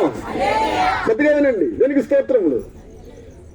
నువ్వు మాట్లాడంగా ఏమయ్యాలి? యేసయ్యా రమ్మంటే రావాలి, పొమ్మంటే పోవాలి, కూర్చోమంటే కూర్చోవాలి, రోగం తగ్గిమంటే రోగం తగ్గియాలి, అప్పులు తీసేయమంటే అప్పులు తీసేయాలి, పిల్లలు ఇవ్వమంటే పిల్లలు ఇవ్వాలి, డబ్బు ఇవ్వమంటే డబ్బు ఇవ్వాలి, ఏది ఏమంటే చేయాలి. యేసయ్య కూడా అంటాడు, సరే బిడ్డ ఏం చేస్తావు? నువ్వు ప్రార్థన చేసావు కదా, ఇస్తా తీసుకో, ఇస్తా తీసుకో. అడిగిన వారికి లేదనకుండా ఇస్తున్నాడు, ఇస్తున్నాడు, ఇస్తున్నాడు. తన యుద్ధకు వచ్చిన వారిని ఎవరిని త్రోసి వేయకుండా, ఏ అవసరం వస్తే, సరే నీకు రోగం ఉందా తీసుకుపో, ఇదిగో నీకు అప్పు ఉందా తీసుకుపో, ఇది నీకు పిల్లలు లేదా తీసుకుపో, ఇదిగో నీకు ఉద్యోగం లేదా సర్లే నేను జాలి చూపిస్తా, ఇదిగో నీకు రోగం ఉందా మరణం ఉందా, ఏది వచ్చినా కానీ యేసు ప్రభు దగ్గరికి ఎవరు వచ్చినా త్రోసేయకుండా అడిగిన వారికి అడిగినట్టు ఇచ్చి పంపిస్తున్నాడు. ఇప్పుడు యేసయ్య పిలుస్తున్నాడు, ప్రయాసపడి భారం మోయుచున్న జనులారా నా దగ్గరికి రండి అంటే, ఎవరయ్యా నువ్వు? ఏమంటున్నారు వీళ్ళు? ఎవరయ్యా నువ్వు? పాపములో ఉన్న వాళ్ళరా రండి అంటే ఎవరయ్యా నువ్వు? అపవిత్రతలో ఉన్న వాళ్ళరా రండి అంటే ఎవరమయ్యా నువ్వు? నీతో మాకేం పనయ్యా? నీకెప్పుడు మాకు పని ఉందో, నీతో మాకు పని ఎప్పుడో తెలుసా? మాకు అక్కర్లు వచ్చినప్పుడే నీతో మాకు పని. ఎప్పుడు ఎప్పుడు మీకు ఎప్పుడు వేసుకో పని? మీకు వేసుకో ఎప్పుడు పని? రోగం వస్తే, నొప్పి వస్తే, బాధ వస్తే. మీరందరూ చర్చికి వెళ్ళాలి కదా, మీరందరూ ప్రార్థన చేసేవాళ్ళే కదా. అమ్మా మీకు వేస్తే ఎప్పుడు పని? మీరు ఎప్పుడు ఎక్కువ ప్రార్థన చేస్తారు చెప్పండి నాకు. ఇప్పుడు అర్థమైంది. మీకు ఎప్పుడు ఎక్కువ ప్రార్థన చేస్తారు చెప్పండి నాకు. సారాలు మాట్లాడుతున్నారు. దీనికి స్తోత్రం. మీరు ఎప్పుడు ఎక్కువ ఏడ్చి ప్రార్థన చేస్తారు? కష్టాలు వస్తేనే యేసయ్య గుర్తొస్తారా? బాధలు వచ్చినప్పుడే మోకాలిస్తావా? అంటే నీ అవసరం వచ్చినప్పుడు దేవుడు గుర్తొస్తాడు కానీ మధ్యలో గుర్తుకురాడా? అందుకే దేవుడు అంటున్నాడు, నేను పిలిస్తే నువ్వు పలకకపోతే, నువ్వు పిలిస్తే నేను ఎలా పలుకుతా అనుకున్నావు? ఆలోచించుకో, ఆలోచించుకో. దేవుడు నీకు దాసుడు కాదు, దేవుడు నీ యజమానుడు. Praise the Lord. దేవుడు నీ యజమానుడు. నువ్వు ఆయన మాట వింటే ఆయన నీ మాట వింటాడు. నువ్వు ఆయన చెప్పింది చేస్తే ఆయన నువ్వు చెప్పింది చేస్తాడు. నువ్వు ఆయనకు లోబడితే ఆయన నీకు అవసరం తీరుస్తాడు. దేవునికి స్తోత్రములు. నువ్వు ఆయన యుద్ధకు వస్తే, నువ్వు ఒక్క అడుగు వేస్తే నీకు 2 అడుగులు అంతే వేస్తాడు. హల్లెలూయా. అందుకే నా మాట విన్న దేవుని బిడ్డలారా, నా మాట విన్న ప్రియ సహోదరి సహోదరులారా, నశించిన దానిని వెతికి రక్షించిన కాడికి యేసయ్య లోకానికి వచ్చాడు. నిజంగా ఈ ప్రేమ ఎవరు చూపించలా, లోకంలో ఎవరు లాంటి ప్రేమ చూపించలా. నీ మీద నా మీద యేసయ్య ఎంత ప్రేమ చూపించాడు, నీ మీద నా మీద యేసయ్య ఎంత ప్రేమ చూపించాడు. నీకు ఏ యోగ్యత లేకపోయినా నీ మీద నా మీద ప్రేమ చూపించాడు. మనం ఏ అర్హత లేకపోయినా నీ మీద నా మీద ఎంత ప్రేమ చూపించాడు. మనం ఆయన పట్టించుకోకపోయినా ఆయనే మన మీద బాధ్యత తీసుకుని లోకానికి వచ్చాడు. నీ స్థానంలో నా స్థానంలో ఆయన స్నేహితుడు దేవుని బిడ్డలారా, పిల్లలారా, హల్లెలూయా, మన పాప భారాన్ని ఆయన భుజంలో మీద వేసుకున్నాడు. మన ఆలోచనలన్నిటి కొరకు శిరస్సులో ముళ్ళ కిరీటం పెట్టించుకున్నాడు. మనం చేతులతో చేసిన పాపానికి మేకులు కొట్టించుకున్నాడు. కాళ్ళతో చేసిన పాపానికి కాళ్ళల్లో మేకులు కొట్టించుకున్నాడు. శరీరంతో చేసిన పాపానికి సాగవల శరీరమును దున్నించుకున్నాడు. హల్లెలూయా, మనం చేసిన అపవిత్రమైన కార్యాలకు వస్త్రహీనుడైపోయాడు. చివరి రక్తపు బిందు వరకు నీ కోసం నా కోసం అని కార్చాడు. దేనికి స్తోత్రములు. యవనస్తుడిగా ఉండి తన కోసం తను ఏం చేసుకోకుండా నీ కోసం నా కోసం తన ఎవరి జీవితాన్ని దారబోశాడు. హల్లెలూయా, ఇంత ప్రేమ ఎవరు చూపించగలరండి లోకములో? ఇంత త్యాగం ఎవరు చూపించగలరండి లోకములో? ఆయన అడిగితే ఒక్క మాట అంటాడు. ఎందుకయ్యా ఈ త్యాగం అంతా అంటే ఒక్క మాట అంటాడు, నువ్వు నశించిపోగలవని, నీ ఆత్మ నరకానికి వెళ్ళిపోగలవని, నువ్వు అగ్నిగుండములకు వెళ్ళిపోగలవని, నువ్వు నిత్య రాజ్యములోనికి రావాలని ఇదిగో ఈ త్యాగం నీ కోసం చేశాను. హల్లెలూయా, ఈ రాత్రి నా ప్రేమను గుర్తుపెడతావా? ఈ రాత్రి నా ప్రేమను గుర్తుపెడతావా? నువ్వు డబ్బు అక్కర్లేదు, నీ ఆస్తి అక్కర్లేదు, నీ సంపద అక్కర్లేదు, నీ పేరు అక్కర్లేదు, నీ ఘనత అక్కర్లేదు. నా దగ్గరికి రావడానికి ఏం అవసరం లేదు. నా దగ్గరికి నువ్వు ఒక్క పాపిని గుర్తుపెడితే చాలు. నేను పాపిని తగ్గించుకుని నా దగ్గరకు వస్తే చాలు. నిన్ను హక్కును చేర్చుకుంటా. హల్లెలూయా, నిన్ను హక్కును చేర్చుకుంటా. నిన్ను చంకనెత్తుకుంటా, నిన్ను ముద్దునెత్తుకుంటా, ముదిము వచ్చే వరకు నిన్ను ఎత్తుకుంటా. స్తోత్రం స్తోత్రం. హల్లెలూయా. నేను నిన్ను సంరక్షకుడు కాపాడుతా. గద్ద తన పిల్లల మీద పిల్లలను రెక్కల మీద ఎక్కించుకున్నట్లు నేను మోసుకుపోతా. హల్లెలూయా, కోడి పిల్ల తన రెక్కల కింద కాపాడినట్లు నేను కాపాడుతా. నేను ఆశ్రయంగా ఉంటా, నేను నీకు కోటగా ఉంటా. నేను నీ శత్రువుని మీదకు వస్తున్నప్పుడు నేను నీకు స్తోత్రములు అండగా ఉంటా. హల్లెలూయా. అయితే ఇప్పుడు నేను పిలుస్తున్నప్పుడు నువ్వు రావాలి. ఇప్పుడు నేను నిన్ను పిలుస్తున్నప్పుడు నువ్వు రావాలి. నేను పిలిచినప్పుడు నువ్వు రాకపోతే నువ్వు పిలిచినప్పుడు నువ్వు రాను. స్తోత్రం స్తోత్రం. Praise the Lord. రాత్రి ప్రభు మన కోసం ఎంత త్యాగం చేశాడు. నువ్వెవరిలో కానీ ఈ రాత్రి ప్రభు మాట వింటావా? వేస్తావా? పాపలను తెలుసుకొని తిరిగి వస్తావా? పాపలారా, ప్రభు పిలుస్తున్నాడు. అందరూ పాపలే, ఏ భేదము లేదు. అందరూ పాపం చేసిన వారే. ఒక విషయం, నీ పాపాన్ని ఒప్పుకొని తిరిగిరా. నీ పాపానికి పరిహారం చెల్లించబడింది. నీ సాహసంతో పాపలను నీ నోటితో ఒప్పుకో, నీకు రక్షణ కలుగును. స్తోత్రం స్తోత్రం. రక్షణ కలుగును. దానికి స్తోత్రం. ఒక అనుభవం, రెండు అనుభవం. సింపుల్ 2 మాటలు చెప్తున్నాను, ప్రార్థన చేస్తా. దానికి స్తోత్రం కలుగును గాక. హల్లెలూయా. ఇంకా యేసయ్య ఈ లోకానికి వచ్చిన తర్వాత 30 సంవత్సరాలు తల్లిదండ్రుల దగ్గర ఉండి 3 స్తోత్రములు మరి యోహాను చెరపట్టబడిన సంగతి తెలిసి మరి స్తోత్రం యోహాను చేత బాప్తిసం తీసుకుని మరి స్తోత్రం పరిశుద్ధాత్మను పొందుకుని అరణ్యములో 40 దినాలు ఉపవాసం ఉండి దేవుని రాజ్య సువార్తను అనగా కాలం సంపూర్ణమైన దేవుని రాజ్యం సమీపించినది మారుమనసు పొంది సువార్తనముడు అని సువార్త ప్రకటిస్తూ దెయ్యాలను వెళ్ళగొడుతూ అద్భుత కార్యాలు చేస్తూ సూచక్రియాలు చేస్తూ మహత్కార్యాలు చేస్తూ చచ్చిపోయిన వారిని తిరిగి లేపుతూ గుడ్డివారిని స్థుతిలిస్తూ కుంటివారికి నేను స్తోత్రం కాలునిస్తూ ఓతు చేయగలిగిన వారిని బాధపరుస్తూ పక్షి కలిగిన వారిని స్వస్థపరుస్తూ దెయ్యాలను వెళ్ళగొడుతూ గొప్ప గొప్ప కార్యాలు చేస్తూ నీటిని ద్రాక్షరసంగా మారుస్తూ ఇలాంటి అద్భుతాలు చేస్తున్న సమయంలో 12 మంది శిష్యులు ఏర్పరచుకున్నాడు. చక్కగా వినక 12 మంది శిష్యులు ఏర్పరచుకుని ఇద్దరిద్దరుగా ఒక్కొక్క ప్రాంతానికి పంపిస్తున్నాడు. పంపిస్తూ వారితో అన్నాడు, ఏమన్నాడంటే, మీరు సమరయ ప్రాంతానికి వెళ్ళొద్దు, అన్ని జనుల ప్రాంతానికి వెళ్ళొద్దు. మీరు ఎక్కడికి వెళ్తారంటే నశించుచున్న ఇశ్రాయేలు వద్దకే వెళ్ళండి అన్నాడు. ఏమన్నాడు? నశించుచున్న ఇశ్రాయేలు. ఎక్కడికి వెళ్ళమన్నాడు? ఇశ్రాయేల్ దగ్గరికి వెళ్ళండి, ఎక్కడికి వెళ్ళొద్దు అన్నాడు ఒక మాట. మళ్ళా యేసు ప్రభు ఒక ప్రాంతం కూడా వెళ్తున్నాడు. వెళ్తున్నప్పుడు ఒక కానాను స్త్రీ తన కుమార్తె దెయ్యం చేత పీడింపబడుతుంది. పీడింపబడుతున్నప్పుడు ఇంక ఎక్కడా ఈ దెయ్యం బోధని యేసుప్రభు దగ్గర పోత తప్ప దెయ్యం బోధని ఎరిగి యేసుప్రభుని వెంటాడుతుంది కానాను స్త్రీ. అయ్యా, నా కుమార్తె దెయ్యం పట్టింది.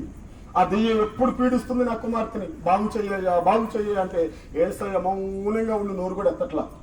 శిష్యులుండి, అయ్యా ఆమెను పంపించయ్యా, ఆమె అరుచుకుంటూ వస్తుంటే మాకేదో సిగ్గుగా అనిపిస్తుందంటే యేసు ప్రభు అప్పుడు శిష్యుల వైపు చూస్తున్నాడు. ఏమన్నాడంటే, ఇశ్రాయేలు ఇంటివారై ముక్కను ఇశ్రాయేలు ఇంటివారై నశించు గొర్రెల వద్దకే గాని నేను ఎవరిద్దకు పంపవాలి.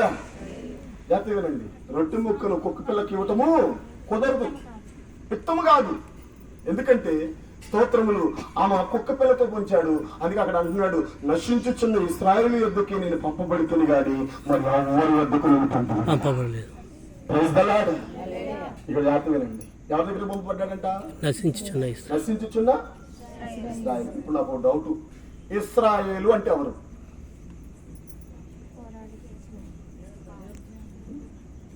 బ్రదర్ క్రైస్తవులే కదా, మనం చర్చికి వెళ్ళాలి కదా. ఇశ్రాయేలు అంటే ఎవరు? పాప అంటే ఎవరు? దేవుని నమ్మిన వారిని పాపులు అంటావా, దేవుని నమ్మని వారిని పాపులు అంటావా? నమ్మిన వారిని, నమ్మని వారే కదా పాపులు. మరి ఇశ్రాయేలు అంటే ఎవరు? మన భాషలో చెప్తా, నమ్మిన వారా నమ్మని వారా? ఇశ్రాయేలు సరే, ఇంకా అర్థమయ్యా. అన్యులు అంటే ఎవరు? ఇట్టంటే బాగా అర్థమైంది. ఇశ్రాయేలు అంటే ఎవరు? ఇప్పుడు మనం ఎవరు? అన్యులమా ఇశ్రాయేలమా? ఆత్మీయ ఇశ్రాయేలం. మనం ఎవరు? నిజమైన ఇశ్రాయేలం కాదనుకోండి. ఇప్పుడు మనం ఎవరు? ఆత్మీయ ఇశ్రాయేలం అన్న కదా. ఇప్పుడు ఎవరి దగ్గరకు వచ్చాడు యేసయ్య? మనం నశించిపోతున్నావా? నశించుచున్నా ఇశ్రాయేలు వద్దకే పంపబడుతుంది. ఇప్పుడు ఎవరు నశించిపోతున్నారు? అదేంటండి, ఇశ్రాయేలుకి ఎట్లా నశించిపోతున్నారు?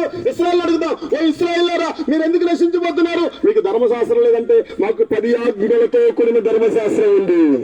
ఏమన్నంట? ఓ ఇశ్రాయేలు పరులు మీరు ఎందుకు నశించిపోతున్నారు? అర్పణాచారాలు లేవంటే మాకు అర్పణాచారాలు ఉన్నాయి, వాగ్దానాలు ఉన్నాయి, నిబంధనలు ఉన్నాయి, యాజకులు ఉన్నారు, మందిరాలు ఉన్నాయి. మరి అన్ని ఉండి కూడా ఎట్లా నశించిపోతున్నావయ్యా? ఇశ్రాయేలుకి ఏమైనా కొదుందా? ఇశ్రాయేలు అంట దేవుని సొత్తు అంట, ఇశ్రాయేలు అంటే రాజులంట, ఇశ్రాయేలు అంటే యాజకులంట, ఇశ్రాయేలు అంటే పరిశుద్ధ జనాంగం అంట, ఇశ్రాయేలును దేవుడు ఎన్నుకున్నాడంట, ఇశ్రాయేలును దేవుడు చెక్కుకున్నాడంట. దేవునికి స్తోత్రం కలిగిన గాక. ఇశ్రాయేలు స్వాస్థ్యం అంట దేవుడికి. హల్లెలూయా. ఇన్ని గొప్ప మాటలు ఉన్నాయి కదా. ఇప్పుడు దేవుడు ఏమంటున్నాడు? యేసు ప్రభు భూలోకానికి దిగొచ్చామంటున్నాడు. ఈ ఇశ్రాయేలు యొద్దకే నేను పంపబడ్డా. ఈ ఇశ్రాయేలు ఏం చేస్తున్నారు? ఇప్పుడు నశించిపోతున్నారు. హల్లెలూయా. గొర్రెలు, మరి కాపరలేని గొర్రెల వల్ల వీరు నశించిపోతున్నారు. Praise the Lord. కాపరలేని గొర్రెల వల్ల నశించిపోతున్నారు. ఏంటయ్యా వీరు కాపర్లారంటే కాపరు ఉన్నాడు. ఏంటయ్యా వీరికి మందిరం అంటే మందిరం ఉంది. ఏంటయ్యా ధర్మశాస్త్రంలో అంటే అన్ని ఉన్నాయి వీరికి, కానీ వీరు నశించిపోతున్నారు. Praise the Lord. హల్లెలూయా. ఈ రోజుల్లో చూడండి దేవుని బిడ్డలారా, ఎక్కువగా నశించిపోయేది ఎవరో చెప్పనా? ఎవరు? నమ్మిన వారా నమ్మని వారా? యేసుని నమ్మిన వారు నశిస్తున్నారు, యేసుని నమ్మని వారు నశిస్తున్నారా? నమ్మినవారా? నమ్మినవారా నమ్మనివారా? నమ్మని వారేనా? ఎంతమంది చేస్తారు? ఎత్తండి దీనికి. నమ్మని వారు నశిస్తున్న వారు చేతండి. నమ్మని వారు నశిస్తున్నారు. సందేహంలో ఉండిపోయారు. స్తోత్రం. సరే, మీరందరూ నమ్మారా? మీరందరూ నమ్మారు కదా? మీరందరూ బాప్తిసం తీసుకున్నారు కదా? మీరందరూ చర్చికి వెళ్తున్నారు కదా? మీరు ఎన్ని సంవత్సరాలు చర్చికి వెళ్తున్నారు? సంఖ్య చెప్తారు. 40, 30, 50. పుట్టకంటే మా తల్లిదండ్రులు, మా తాతలు, మా ముత్తాతలు పూర్వం. స్తోత్రం. అందరం హల్లెలూయా. నేను ఒక మాట్లాడగలనుకున్నా. మీకు విడుదల ఉందా? అబద్ధాలు మానారా? బూతులు మానారా? గొడవలు మానారా? తిట్లు మానారా? మోసాలు మానారా? అలవాటు మారిందా? స్వభావం మారిందా? అలవాటు మారిందా? స్వభావం మారిందా? అలవాట స్వభావం? నాకే అర్థం కావట్లా. మీరు చెప్పండి అయ్యా. బాత్రూమ్ తీసుకున్నారు కదా? ఏం మారా?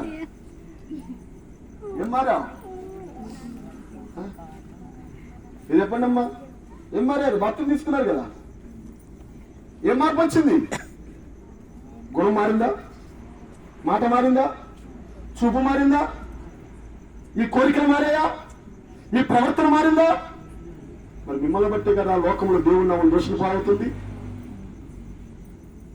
యేసును నమ్ముకొని కూడా నువ్వు పాపం చేస్తున్నావు అంటే నిన్ను బట్టే కదా. స్తోత్రం. చర్చికి వెళ్ళి హల్లెలూయా స్తుతి మహిమ అంటావు, ఇంటికి వచ్చి హల్లెలూయా అని కూడా పెట్టుకుంటావు. ఇది నీ భక్తి, ఇది నీ ప్రార్థన, ఇది నీ ఆరాధన. మోసపోకండి. దేవుడు ఎక్కరించబడాడు. యేసయ్య ఎందుకోసం రాలా? ప్రజల నిన్ను రక్షించడానికి వచ్చాడు. స్తోత్రం. నిన్ను రక్షించడానికి వచ్చాడు. నిన్ను తీర్పు తీర్చడానికి రాలా. నీ కొరకు ప్రాణం పెట్టడానికి వచ్చాడు. హల్లెలూయా. నీ కొరకు ప్రాణం పెట్టడానికి వచ్చాడు. ఆ ప్రాణ త్యాగము విలువ ఎరిగిన వ్యక్తి ఖచ్చితంగా తన స్వభావాన్ని మార్చుకోగలడు. హల్లెలూయా. తన స్వభావాన్ని మార్చుకోగలడు, తన జీవితాన్ని మార్చుకోగలడు. దేనికి స్తోత్రం కలుగును గాక. ఒక చిన్న మాట చెప్పి నేను ముగిస్తాను. దేనికి స్తోత్రములు. ఎప్పుడు మీకు అందరికి ఇక్కడ ఉన్న వారు కొత్త పాత వాళ్ళకి తెలిసి ఉండొచ్చు ఈ మాట, అయినా ఇంకొకసారి మీకు జ్ఞాపకం చేస్తాను రాత్రి. దేనికి స్తోత్రములు. ఒక తండ్రికి 2 కమల పిల్లలు ఉన్నారట. ఒక తండ్రికి 2 కమల పిల్లలు ఉన్నారట. తమ్మును చూస్తే అన్నను చూసినట్టుంటదంట, అన్నను చూస్తే తమ్మును చూసినట్టుంటదంట. 2 అన్నలు కూడా, 2 అన్నదమ్ములు కూడా, ఇద్దరు ఒకరిని పోలి ఒకరు, ఎవరు పెద్దోడు ఎవరు చిన్నోడు కూడా ఎవరికి అర్థం కాని పరిస్థితులు, ఇద్దరు ఒకేలాగా ఉంటారంట. కానీ పెద్దోడు కొద్దిగా గౌరవంగాను, మంచివాడిగాను, చదువుకున్నవాడిగాను, సమాజంలో పేరు ప్రఖ్యాతులు కలిగిన వాడిగాను, అందరి దృష్టిలో మంచివాడిగా పెరిగాడంట. చిన్నోడు జులాయిగా తిరిగాడంట. చిన్నోడు అన్నిటికీ అలవాటు పడిపోయాడంట. తాగుతున్నాడంట, సినిమాలు చూస్తున్నాడంట, జోడాలు తాగుతుంది, స్తోత్రం గంజాయి తాగుతున్నాడంట, విచ్చలు విడతానికి అలవాటు పోయి వాటి కొరకు ఎన్ని మరి స్తోత్రం తప్పు పనులని చేయడానికి కూడా వెనకాడకుండా భయంకరమైన స్థితిలోకి వెళ్ళిపోతున్నాడంట. ఒక రోజు మరి స్తోత్రములు ఎందుకు అనుకోని పరిస్థితుల్లో ఒక తప్పు చేశాడు, హత్య చేశాడు. హత్య చేసి తనను తాను రక్షించుకోవడానికి ఎటు వెళ్ళాలో అర్థం కాలేక, తనను తాను కాపాడుకోవడానికి ఎక్కడికి వెళ్ళాలో అర్థం కావట్లా, తనను తాను రక్షించుకోవడానికి ఎక్కడికి వెళ్ళి తలదాచుకోవాలో అర్థం కాల. ఎమ్మండి తన అన్న గుర్తు వచ్చాడంట. అన్న దగ్గరికి వెళ్ళి, అన్న ఏదో ఒకటి చేసి నీ పేరుని బట్టి గాని, నీ దగ్గర ఉన్న ధనాన్ని బట్టి గాని, నీ తెలివిని బట్టి గాని, నీ కాడున్న డబ్బుని బట్టి గాని ఏ విధమ చేత నేను నన్ను కాపాడన్నా అని బ్రతిమలాడంట, ఏడ్చాడంట. అప్పుడు అన్నయ్యకి ఒక ఆలోచన వచ్చిందంట. ఏ విధమ చేతనైనా నా తమ్ముడిని మార్చాలనే ఆలోచనతో ఒక పని అన్నాడంట. నిన్ను చూస్తే నన్ను చూసినట్టుంటది, నన్ను చూస్తే నిన్ను చూసినట్టుంటది. నువ్వు ఒక పని చెయ్యి. ఏం చేస్తావంటే, నా స్థానంలో నువ్వు ఉండు, నీ స్థానంలో నేనుంటా. నా పేరు నువ్వు చెప్పు, నీ పేరు నేను చెప్తా. ఎవరైనా వచ్చి అడిగినప్పుడు నేను చేశాను అనుకో, నువ్వు మౌనంగా ఉండు, నేను చెప్పుకుంటా అన్ని. స్తోత్రం. నేను చూసుకుంటా అన్ని, నువ్వు సైలెంట్ గా ఉందని అక్కడ కూర్చోబెట్టారంట. స్తోత్రములు. అనే వచ్చారంట. వచ్చాయని పట్టుకున్నారంట.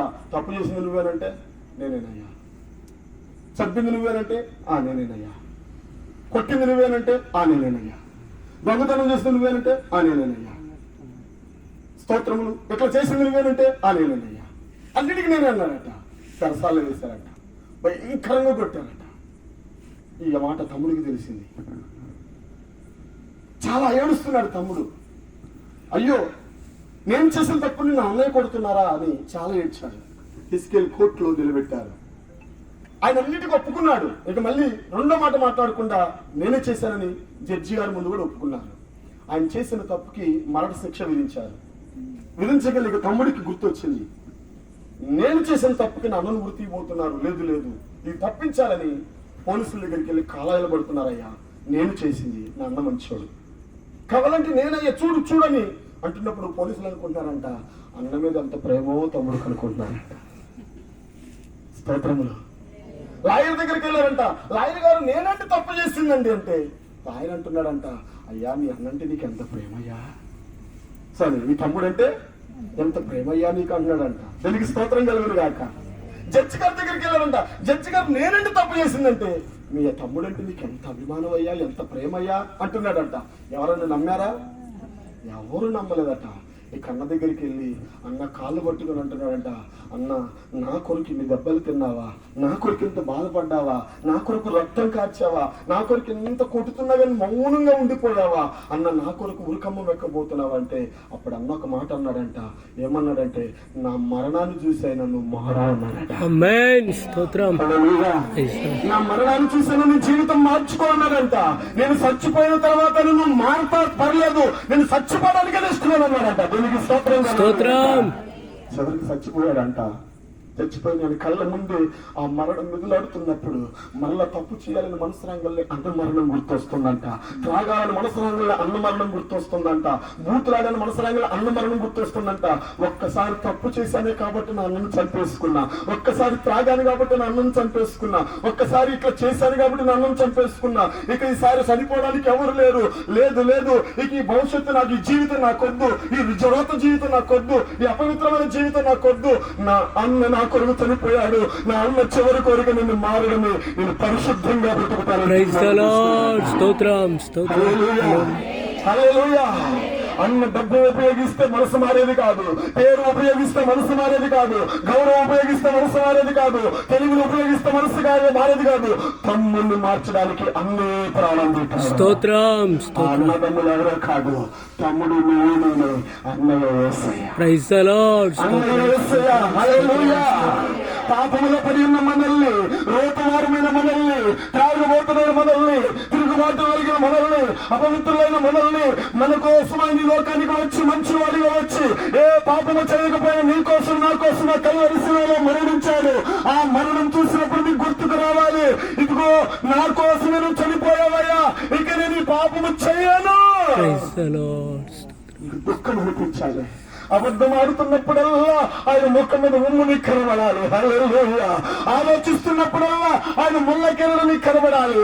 చేతులతో పాపం చేస్తున్నప్పుడల్లా ఆయన మేకులని కనబడాలి. స్తోత్రం. దేహంతో తప్పు చేస్తున్నప్పుడల్లా ఆయన దెబ్బలని కనబడాలి. నిజంగా ఇలాగ నువ్వు చూస్తే నీ జీవితం ఎప్పుడో మారిపోయేది. స్తోత్రం. స్తోత్రం. హల్లెలూయా. హల్లెలూయా. ఈరోజు చాలా మంది క్రైస్తవులు నశించిపోతున్నారు. పేరుకి భక్తి, పేరుకే చర్చ, పేరుకే ప్రార్థన, పేరుకే ఆరాధన, పేరుకే మందిరం, పేరుకే అన్ని పేరుకే. హల్లెలూయా. ఇంకొక మాట చెప్పి ముగిస్తున్నాను. పండగ క్రైస్తవులు ఎక్కువైపోయారండి. హల్లెలూయా. పండగ క్రైస్తవులు ఎక్కువైపోయారండి. నిన్ను పండగ చేయడానికి అది వేస వచ్చింది, నిన్ను పరలోకానికి తీసుకెళ్ళడానికి. Praise the Lord. స్తోత్రం. స్తోత్రం. తెలుసుకో. ఆ మరణమును చూశాను. మారా సమయం లేదు. రేపు దినం నీది కాదు, పోయిన దినం మంది కాదు, ఈ దినమే మనది. ఈ రాత్రి ప్రభు మధ్యాకాశానికి వచ్చి నిన్ను పిలిస్తే నీ పరిస్థితి నా పరిస్థితి ఏమవుతుంది? ఈ రాత్రి మధ్యాకాశానికి వచ్చి నిన్ను నన్ను పిలిస్తే మన గతి ఏమవుతుంది? మారకుండా నువ్వు చచ్చిపోతే ఇంత భక్తి చేసి నరకానికి పోతావా? ఇంత ప్రార్థన చేసి నరకానికి పోతావా? బాప్తిసం తీసుకొని నరకానికి పోతావా? అక్కడ ఏముంటుందో తెలుసా? అయ్యో అయ్యో అయ్యో అని కేకలు వేయాలి, పొన్ను కొనుక్కోవాలి, అగ్ని ఆరదు, పురుగు చావదు, ఆత్మ యుగ యుగాలు అగ్నిగుండంలో కాలుతూ ఉండాలి. హల్లెలూయా. దాన్ని తప్పించుకో, దాన్ని తప్పించుకో, ఆ నరకం నుండి తప్పించుకో. అది తప్పించుకోవాలంటే ఒకే ఒక మార్గం ఉంది. యేసు ప్రభువుని సొంత రక్షకుడిగా అంగీకరించు. స్తోత్రం. స్తోత్రం. పాపాన్ని విడిచిపెట్టు, నీ దోషాన్ని విడిచిపెట్టు, నీ అన్యాయాన్ని విడిచిపెట్టు. మారు మనసు పొందుకొని తిరిగిరా, తిరిగిరా. ప్రభువానికి పాపము నాకొద్దు ప్రభు అని తిరిగిరా. పశ్చాత్తాపం, ఈ తప్పు చేయనయ్యా, ఈ పాపము చేయనయ్యా, ఈ స్థితిలో నాకొద్దు ప్రభువా, నా జీవితాన్ని మార్చుకుంటాను ప్రభువా, నా బ్రతుకును మార్చుకుంటాను ప్రభు అని తిరిగిరా. హల్లెలూయా. ప్రభు దగ్గరికి నువ్వు తిరిగి వస్తే ప్రభు నీ దగ్గరికి వస్తాడు. హల్లెలూయా. ప్రభు దగ్గరికి నువ్వు వస్తే ప్రభు నీ దగ్గరికి వస్తాడు. భయపడకు, అధైర్యపడకు. హల్లెలూయా. ఎదుర్కొనడానికి దేవుడు ఉన్నాడు. నువ్వు వస్తే చాలు. హల్లెలూయా. నువ్వు వస్తే చాలు. నిన్ను బ్రతికించడానికి దేవుడు ఉన్నాడు. నువ్వు వస్తే చాలు. నిన్ను విడిపించడానికి దేవుడు ఉన్నాడు. హల్లెలూయా. సిగ్గుపడకు రావడానికి, భయపడకు రావడానికి. హల్లెలూయా. కుంగిపోకు రావడానికి, ధైర్యపరకు రావడానికి, ఏ ముఖం పెట్టుకుని రావాలని దగ్గరికి అనుకో. ధైర్యముతో రా. హల్లెలూయా. ధైర్యముతో రా ఆయన దగ్గరికి. హల్లెలూయా. తప్పిపోయిన కుమారుడు ఏ విధంగా అయితే తండ్రి వద్దకు రావడానికి సిగ్గుపడకుండొచ్చు, ఒక పనివాడిగానే ఉంటాడు. బుద్ధి వచ్చినట్టు తిరిగి వచ్చినట్లు నీ తప్పును తెలుసుకుని తిరిగిరా. నిన్ను హత్తుకుంటాడాయన, నిన్ను హత్తుకుంటాడాయన, నిన్ను చేర్చుకుంటాడాయన, నిన్ను రక్షిస్తాడు ఆయన. ఎవరైనా వస్తారా? ఒక నిమిషం ప్రార్థన చేసుకుందాం. ఎవరైనా వస్తారు ఇక్కడ? హల్లెలూయా. ఎవరైనా వస్తారా రాత్రి?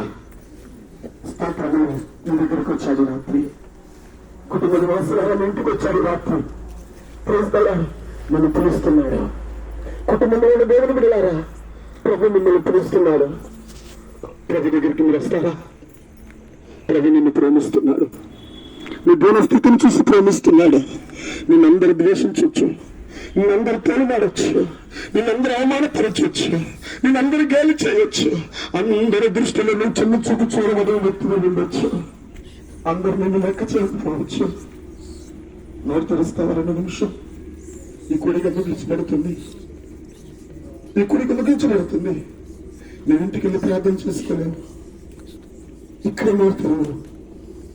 నన్ను రక్షించు అని చిన్న ఒక మాట అంటావా? నన్ను రక్షించడానికి చిన్న మాట అంటావా నోటితో? ఆ మాట అన్న దేవుడు నీ దగ్గరకు వస్తాడు. నశించిపోతున్నానయ్యా, నన్ను రక్షించు అని కేకవి. నిన్ను చంకనెత్తుకుంటాడు, నిన్ను ఆదరిస్తాడు, నిన్ను బలపరుస్తాడు, నిన్ను విడిపిస్తాడు, నీకు సహాయం చేస్తాడు. భయపడుకో సహోదరి, భయపడుకో సహోదరుడే, భయపడుకో, కృంగిపోకు, ఎవరు లేరన్న స్థితిలో కృంగిపోకు. ప్రభు దగ్గరికి రా, ప్రభు నిన్ను ఆదరిస్తాడు. ప్రభు దగ్గరికి రా, ప్రభు నిన్ను విడిపిస్తాడు. ప్రభు దగ్గరికి రా, ప్రభుని బంధకాలు తెంచేస్తాడు. ప్రభు దగ్గరికి రా, ప్రభుని మరణ ఛాయను తొలగిస్తాడు. ప్రభు దగ్గరికి రా, ప్రభు నిన్ను ఆదరించి నిలబెడతాడు. హల్లెలూయా, హల్లెలూయా. ఈ రాత్రి ఎవరైనా ఉన్నారా? ఎవరు ఎవరైనా ఉన్నారా? ఎవరు బిడ్డలారు ఎవరైనా ఉన్నారా? ఈ ప్రాంత నివాసులారు ఎవరైనా ఉన్నారా? ప్రభు నిన్ను ప్రేమిస్తున్నాడు. నశించిన దానిని వెతికి రక్షించడానికి వచ్చాడు. మిమ్మల్ని విమోచించడానికి వచ్చాడు. మీ కొరకు ప్రాణం పెట్టడానికే వచ్చాడు. మీ బానిసత్వము నుండి విడిపించడానికే వచ్చాడు. విడుదల పొందిన దేవుని బిడ్డలారా, ఆయన ఆత్మతో సత్యముతో ఆరాధించండి. ఆయన ఆత్మతో సత్యముతో ఆరాధించండి. ఆయన ఆత్మతో సత్యముతో ఆరాధించండి. నిజంగానికి విడుదల దొరికితే మౌనంగా కూర్చోకు. విడుదలిచ్చినందుకు దేవుని కృతజ్ఞతలు చెల్లించు. రక్షించినందుకు కృతజ్ఞతలు చెల్లించు. నాశనము తప్పించినందుకు కృతజ్ఞతలు చెల్లించు. ఆ దేవునికి కృతజ్ఞతలు చెల్లించు. ఆత్మతో సత్యముతో ఆరాధించు. అందుకే మీ దేవుని బయటకు తీసుకొచ్చాడు.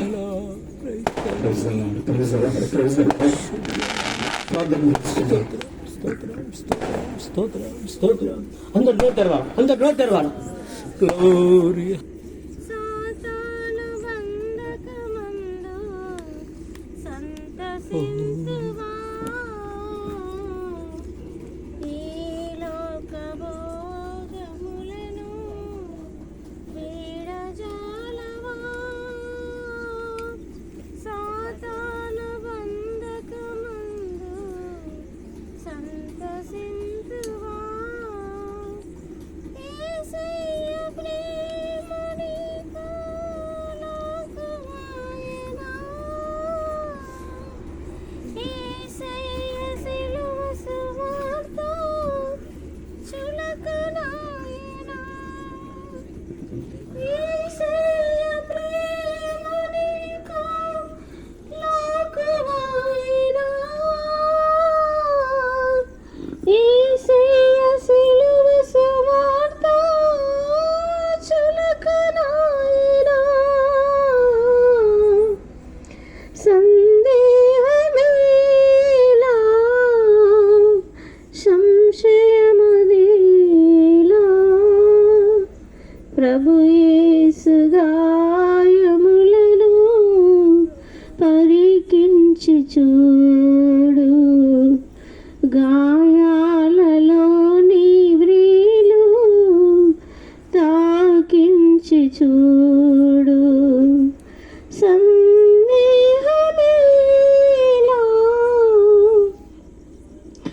ఆముల్ల మకుటము నీకై ధరించిరి.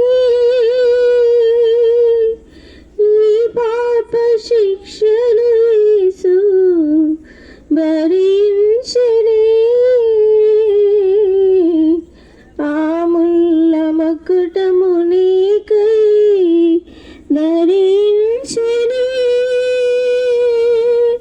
నీ పాప శిక్షను యేసు భరించిరి. ప్రణయించి రక్తధార నీ కోసమే, కడుగురు హింసనందు నీ కోసమే.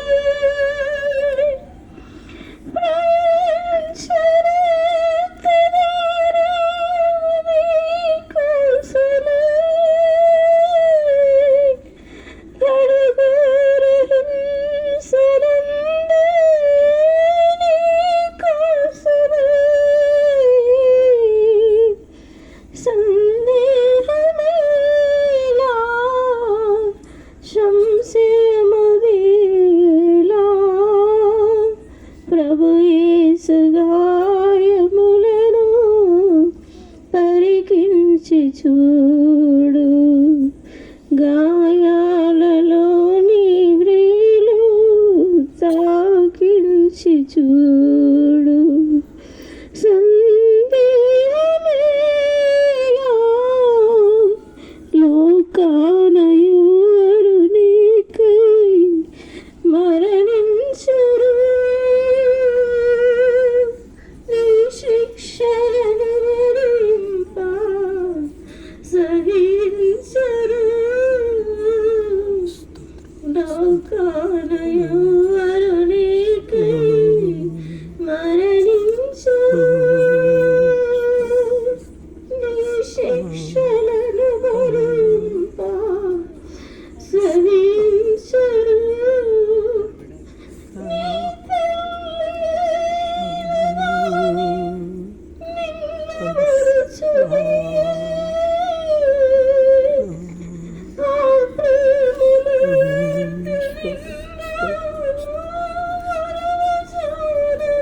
ప్రభు యేసు గాయములను పరికించి చూడు గాయాలలోని క్రియలు తాకించి చూడు సందేహమేలా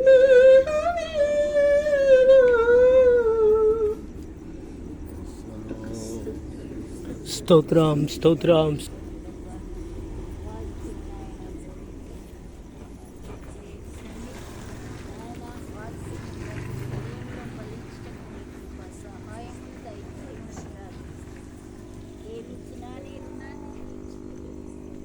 అనుదినము అనుక్షణము నిన్ను స్థుతించే విడలుగా నిన్ను గణపరిచే విడలుగా ఉండుటకు నీ కృప సహాయం దయచేయి.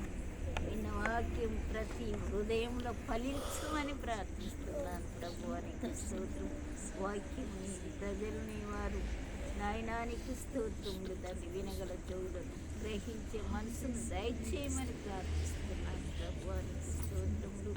నాయన కుమారుడు ఇంకనూ ప్రభు అనేక ప్రజల మధ్య నాయన అయ్యా చెప్పడానికి కూడా నీ బలము శక్తిని దయచేయి, నీ కృపను దయచేయి. నువ్వు వాడుకొని ప్రభు. నీకు స్తోత్రము. ఆశ్చర్య కార్యాలు అద్భుతాలు చేయమని ప్రార్థిస్తున్నాను పరిశుద్ధానికి స్తోత్రములు తండ్రి. ప్రేమించి నీ రుణాన్ని తీర్చుకోలేము తండ్రి. మా కొరకు ప్రాణం పెట్టింది దేవుడు అయ్యా. చివరి ఊపిరి వరకు కూడా నాయన నీ రక్తం కాచిన తండ్రి తల్లి అయినను తండ్రి అయినను నాయన మర్చిపోగలదు. అయితే మరువని దేవుడు మాకున్నావు కనుక తండ్రి నీకు నాయన నీకు స్తోత్రం. నీ దాసుని గృహంలో నాయన నీకు స్తోత్రములు. ఈ ఆరాధన నాయన దేని నిమిత్తం పెట్టుకుని ఉన్నారో మేము ఎరగంగా నేను ఎరిగిన దేవుడవు కనుక తండ్రి నీకు స్తోత్రం. వారి అవసరాలు వరకళ్ళు కూడా తీర్చమని ప్రార్థిస్తున్నాను తండ్రి. నీకు స్తోత్రం. ఇచ్చిన కుమారుని కుమార్తెలను దైవ జ్ఞానంలో పెంచుతున్నందుకు నీకు వందనాలు చెల్లిస్తున్నాం తండ్రి. నీకు స్తోత్రములు. అయ్యా విన్న ప్రతి బిడ్డను కూడా నాయన నీ వైపు చూపమని ప్రార్థిస్తున్నాను పరిశుద్ధుడానికి స్తోత్రము. వాక్యము ఎంత మట్టుకు నాయన విన్నారో తండ్రి వారు రంగు హృదయాలను మీరు తిప్పమని ప్రార్థిస్తున్నాను పరిశుద్ధుడానికి స్తోత్రం. మీరు ఇంత మట్టుకు ఎన్నో మేలు చేస్తున్నారు. ఇంకా నువ్వు మేలు చేయండి. ఒకప్పుడు ఇల్లు లేని పరిస్థితిలో అయ్యా రెంటికి ఇచ్చి నాయన ఉండి కూడా ప్రభు కష్టంలో నాయన నీకు స్తోత్రం. ఏసయ్య నమ్ముకుంటే మాకు ఏమొస్తుంది అని అడిగినారు.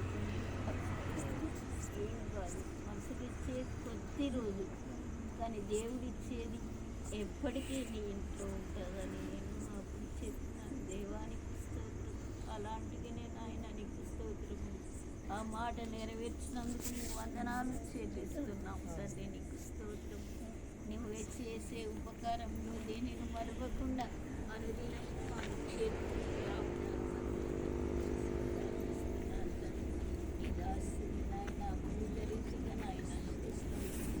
వాక్యం వివరించినాడు కనుక తండ్రి ప్రతి హృదయములో నాయనానికి ముద్రవేయమని ప్రార్థిస్తున్నాను. ఆశ్చర్య కార్యాలు జరిగించమని ప్రార్థిస్తున్నాను. ఏ స్థలమునకి వెళ్ళినా ఆ స్థలములో నువ్వు ఉండి మాట్లాడమని ప్రార్థిస్తున్నాను. నాయన నీ ఆజ్ఞల కుమారులను జ్ఞాపకం చేస్తున్నాను. నాయనానికి అయ్యా నీకంటే ఎక్కువ ఎవరు ఏ అవసరం చేత నాయన నీ కోరికను నిర్మించినావో కనుక ఆ కోరికను వారిని నెరవేర్చమని ప్రార్థిస్తున్నాను. ఈ విషయంలో ఆదరించమని ప్రార్థిస్తున్నాను. ఆశ్చర్యం కలిగించమని ప్రార్థిస్తున్నాను. పిల్లలందరికీ కూడా నాయన నీకు ఉంచమని ప్రార్థిస్తున్నాను. ఆదరించమని దాసుని నాయన ఇంకను రామంతా నాయన కలిగించమని ప్రార్థిస్తున్నాను. రక్షణ లేని ప్రజలు కూడా ఈ మందిరానికి నడిపించమని ప్రార్థిస్తున్నాను. ఎవరు కూడా నాయన అగ్నిలో కారకుండా అయ్యా నీ మాటలు విని భద్రపరుచుకుంటాను. నీ కృప సహాయమును దయచేయండి. దేవచన పిల్లలందరినీ కూడా జ్ఞాపకం చేసుకుంటాను. అన్ని విషయం ఆదరించు మాకు నామములో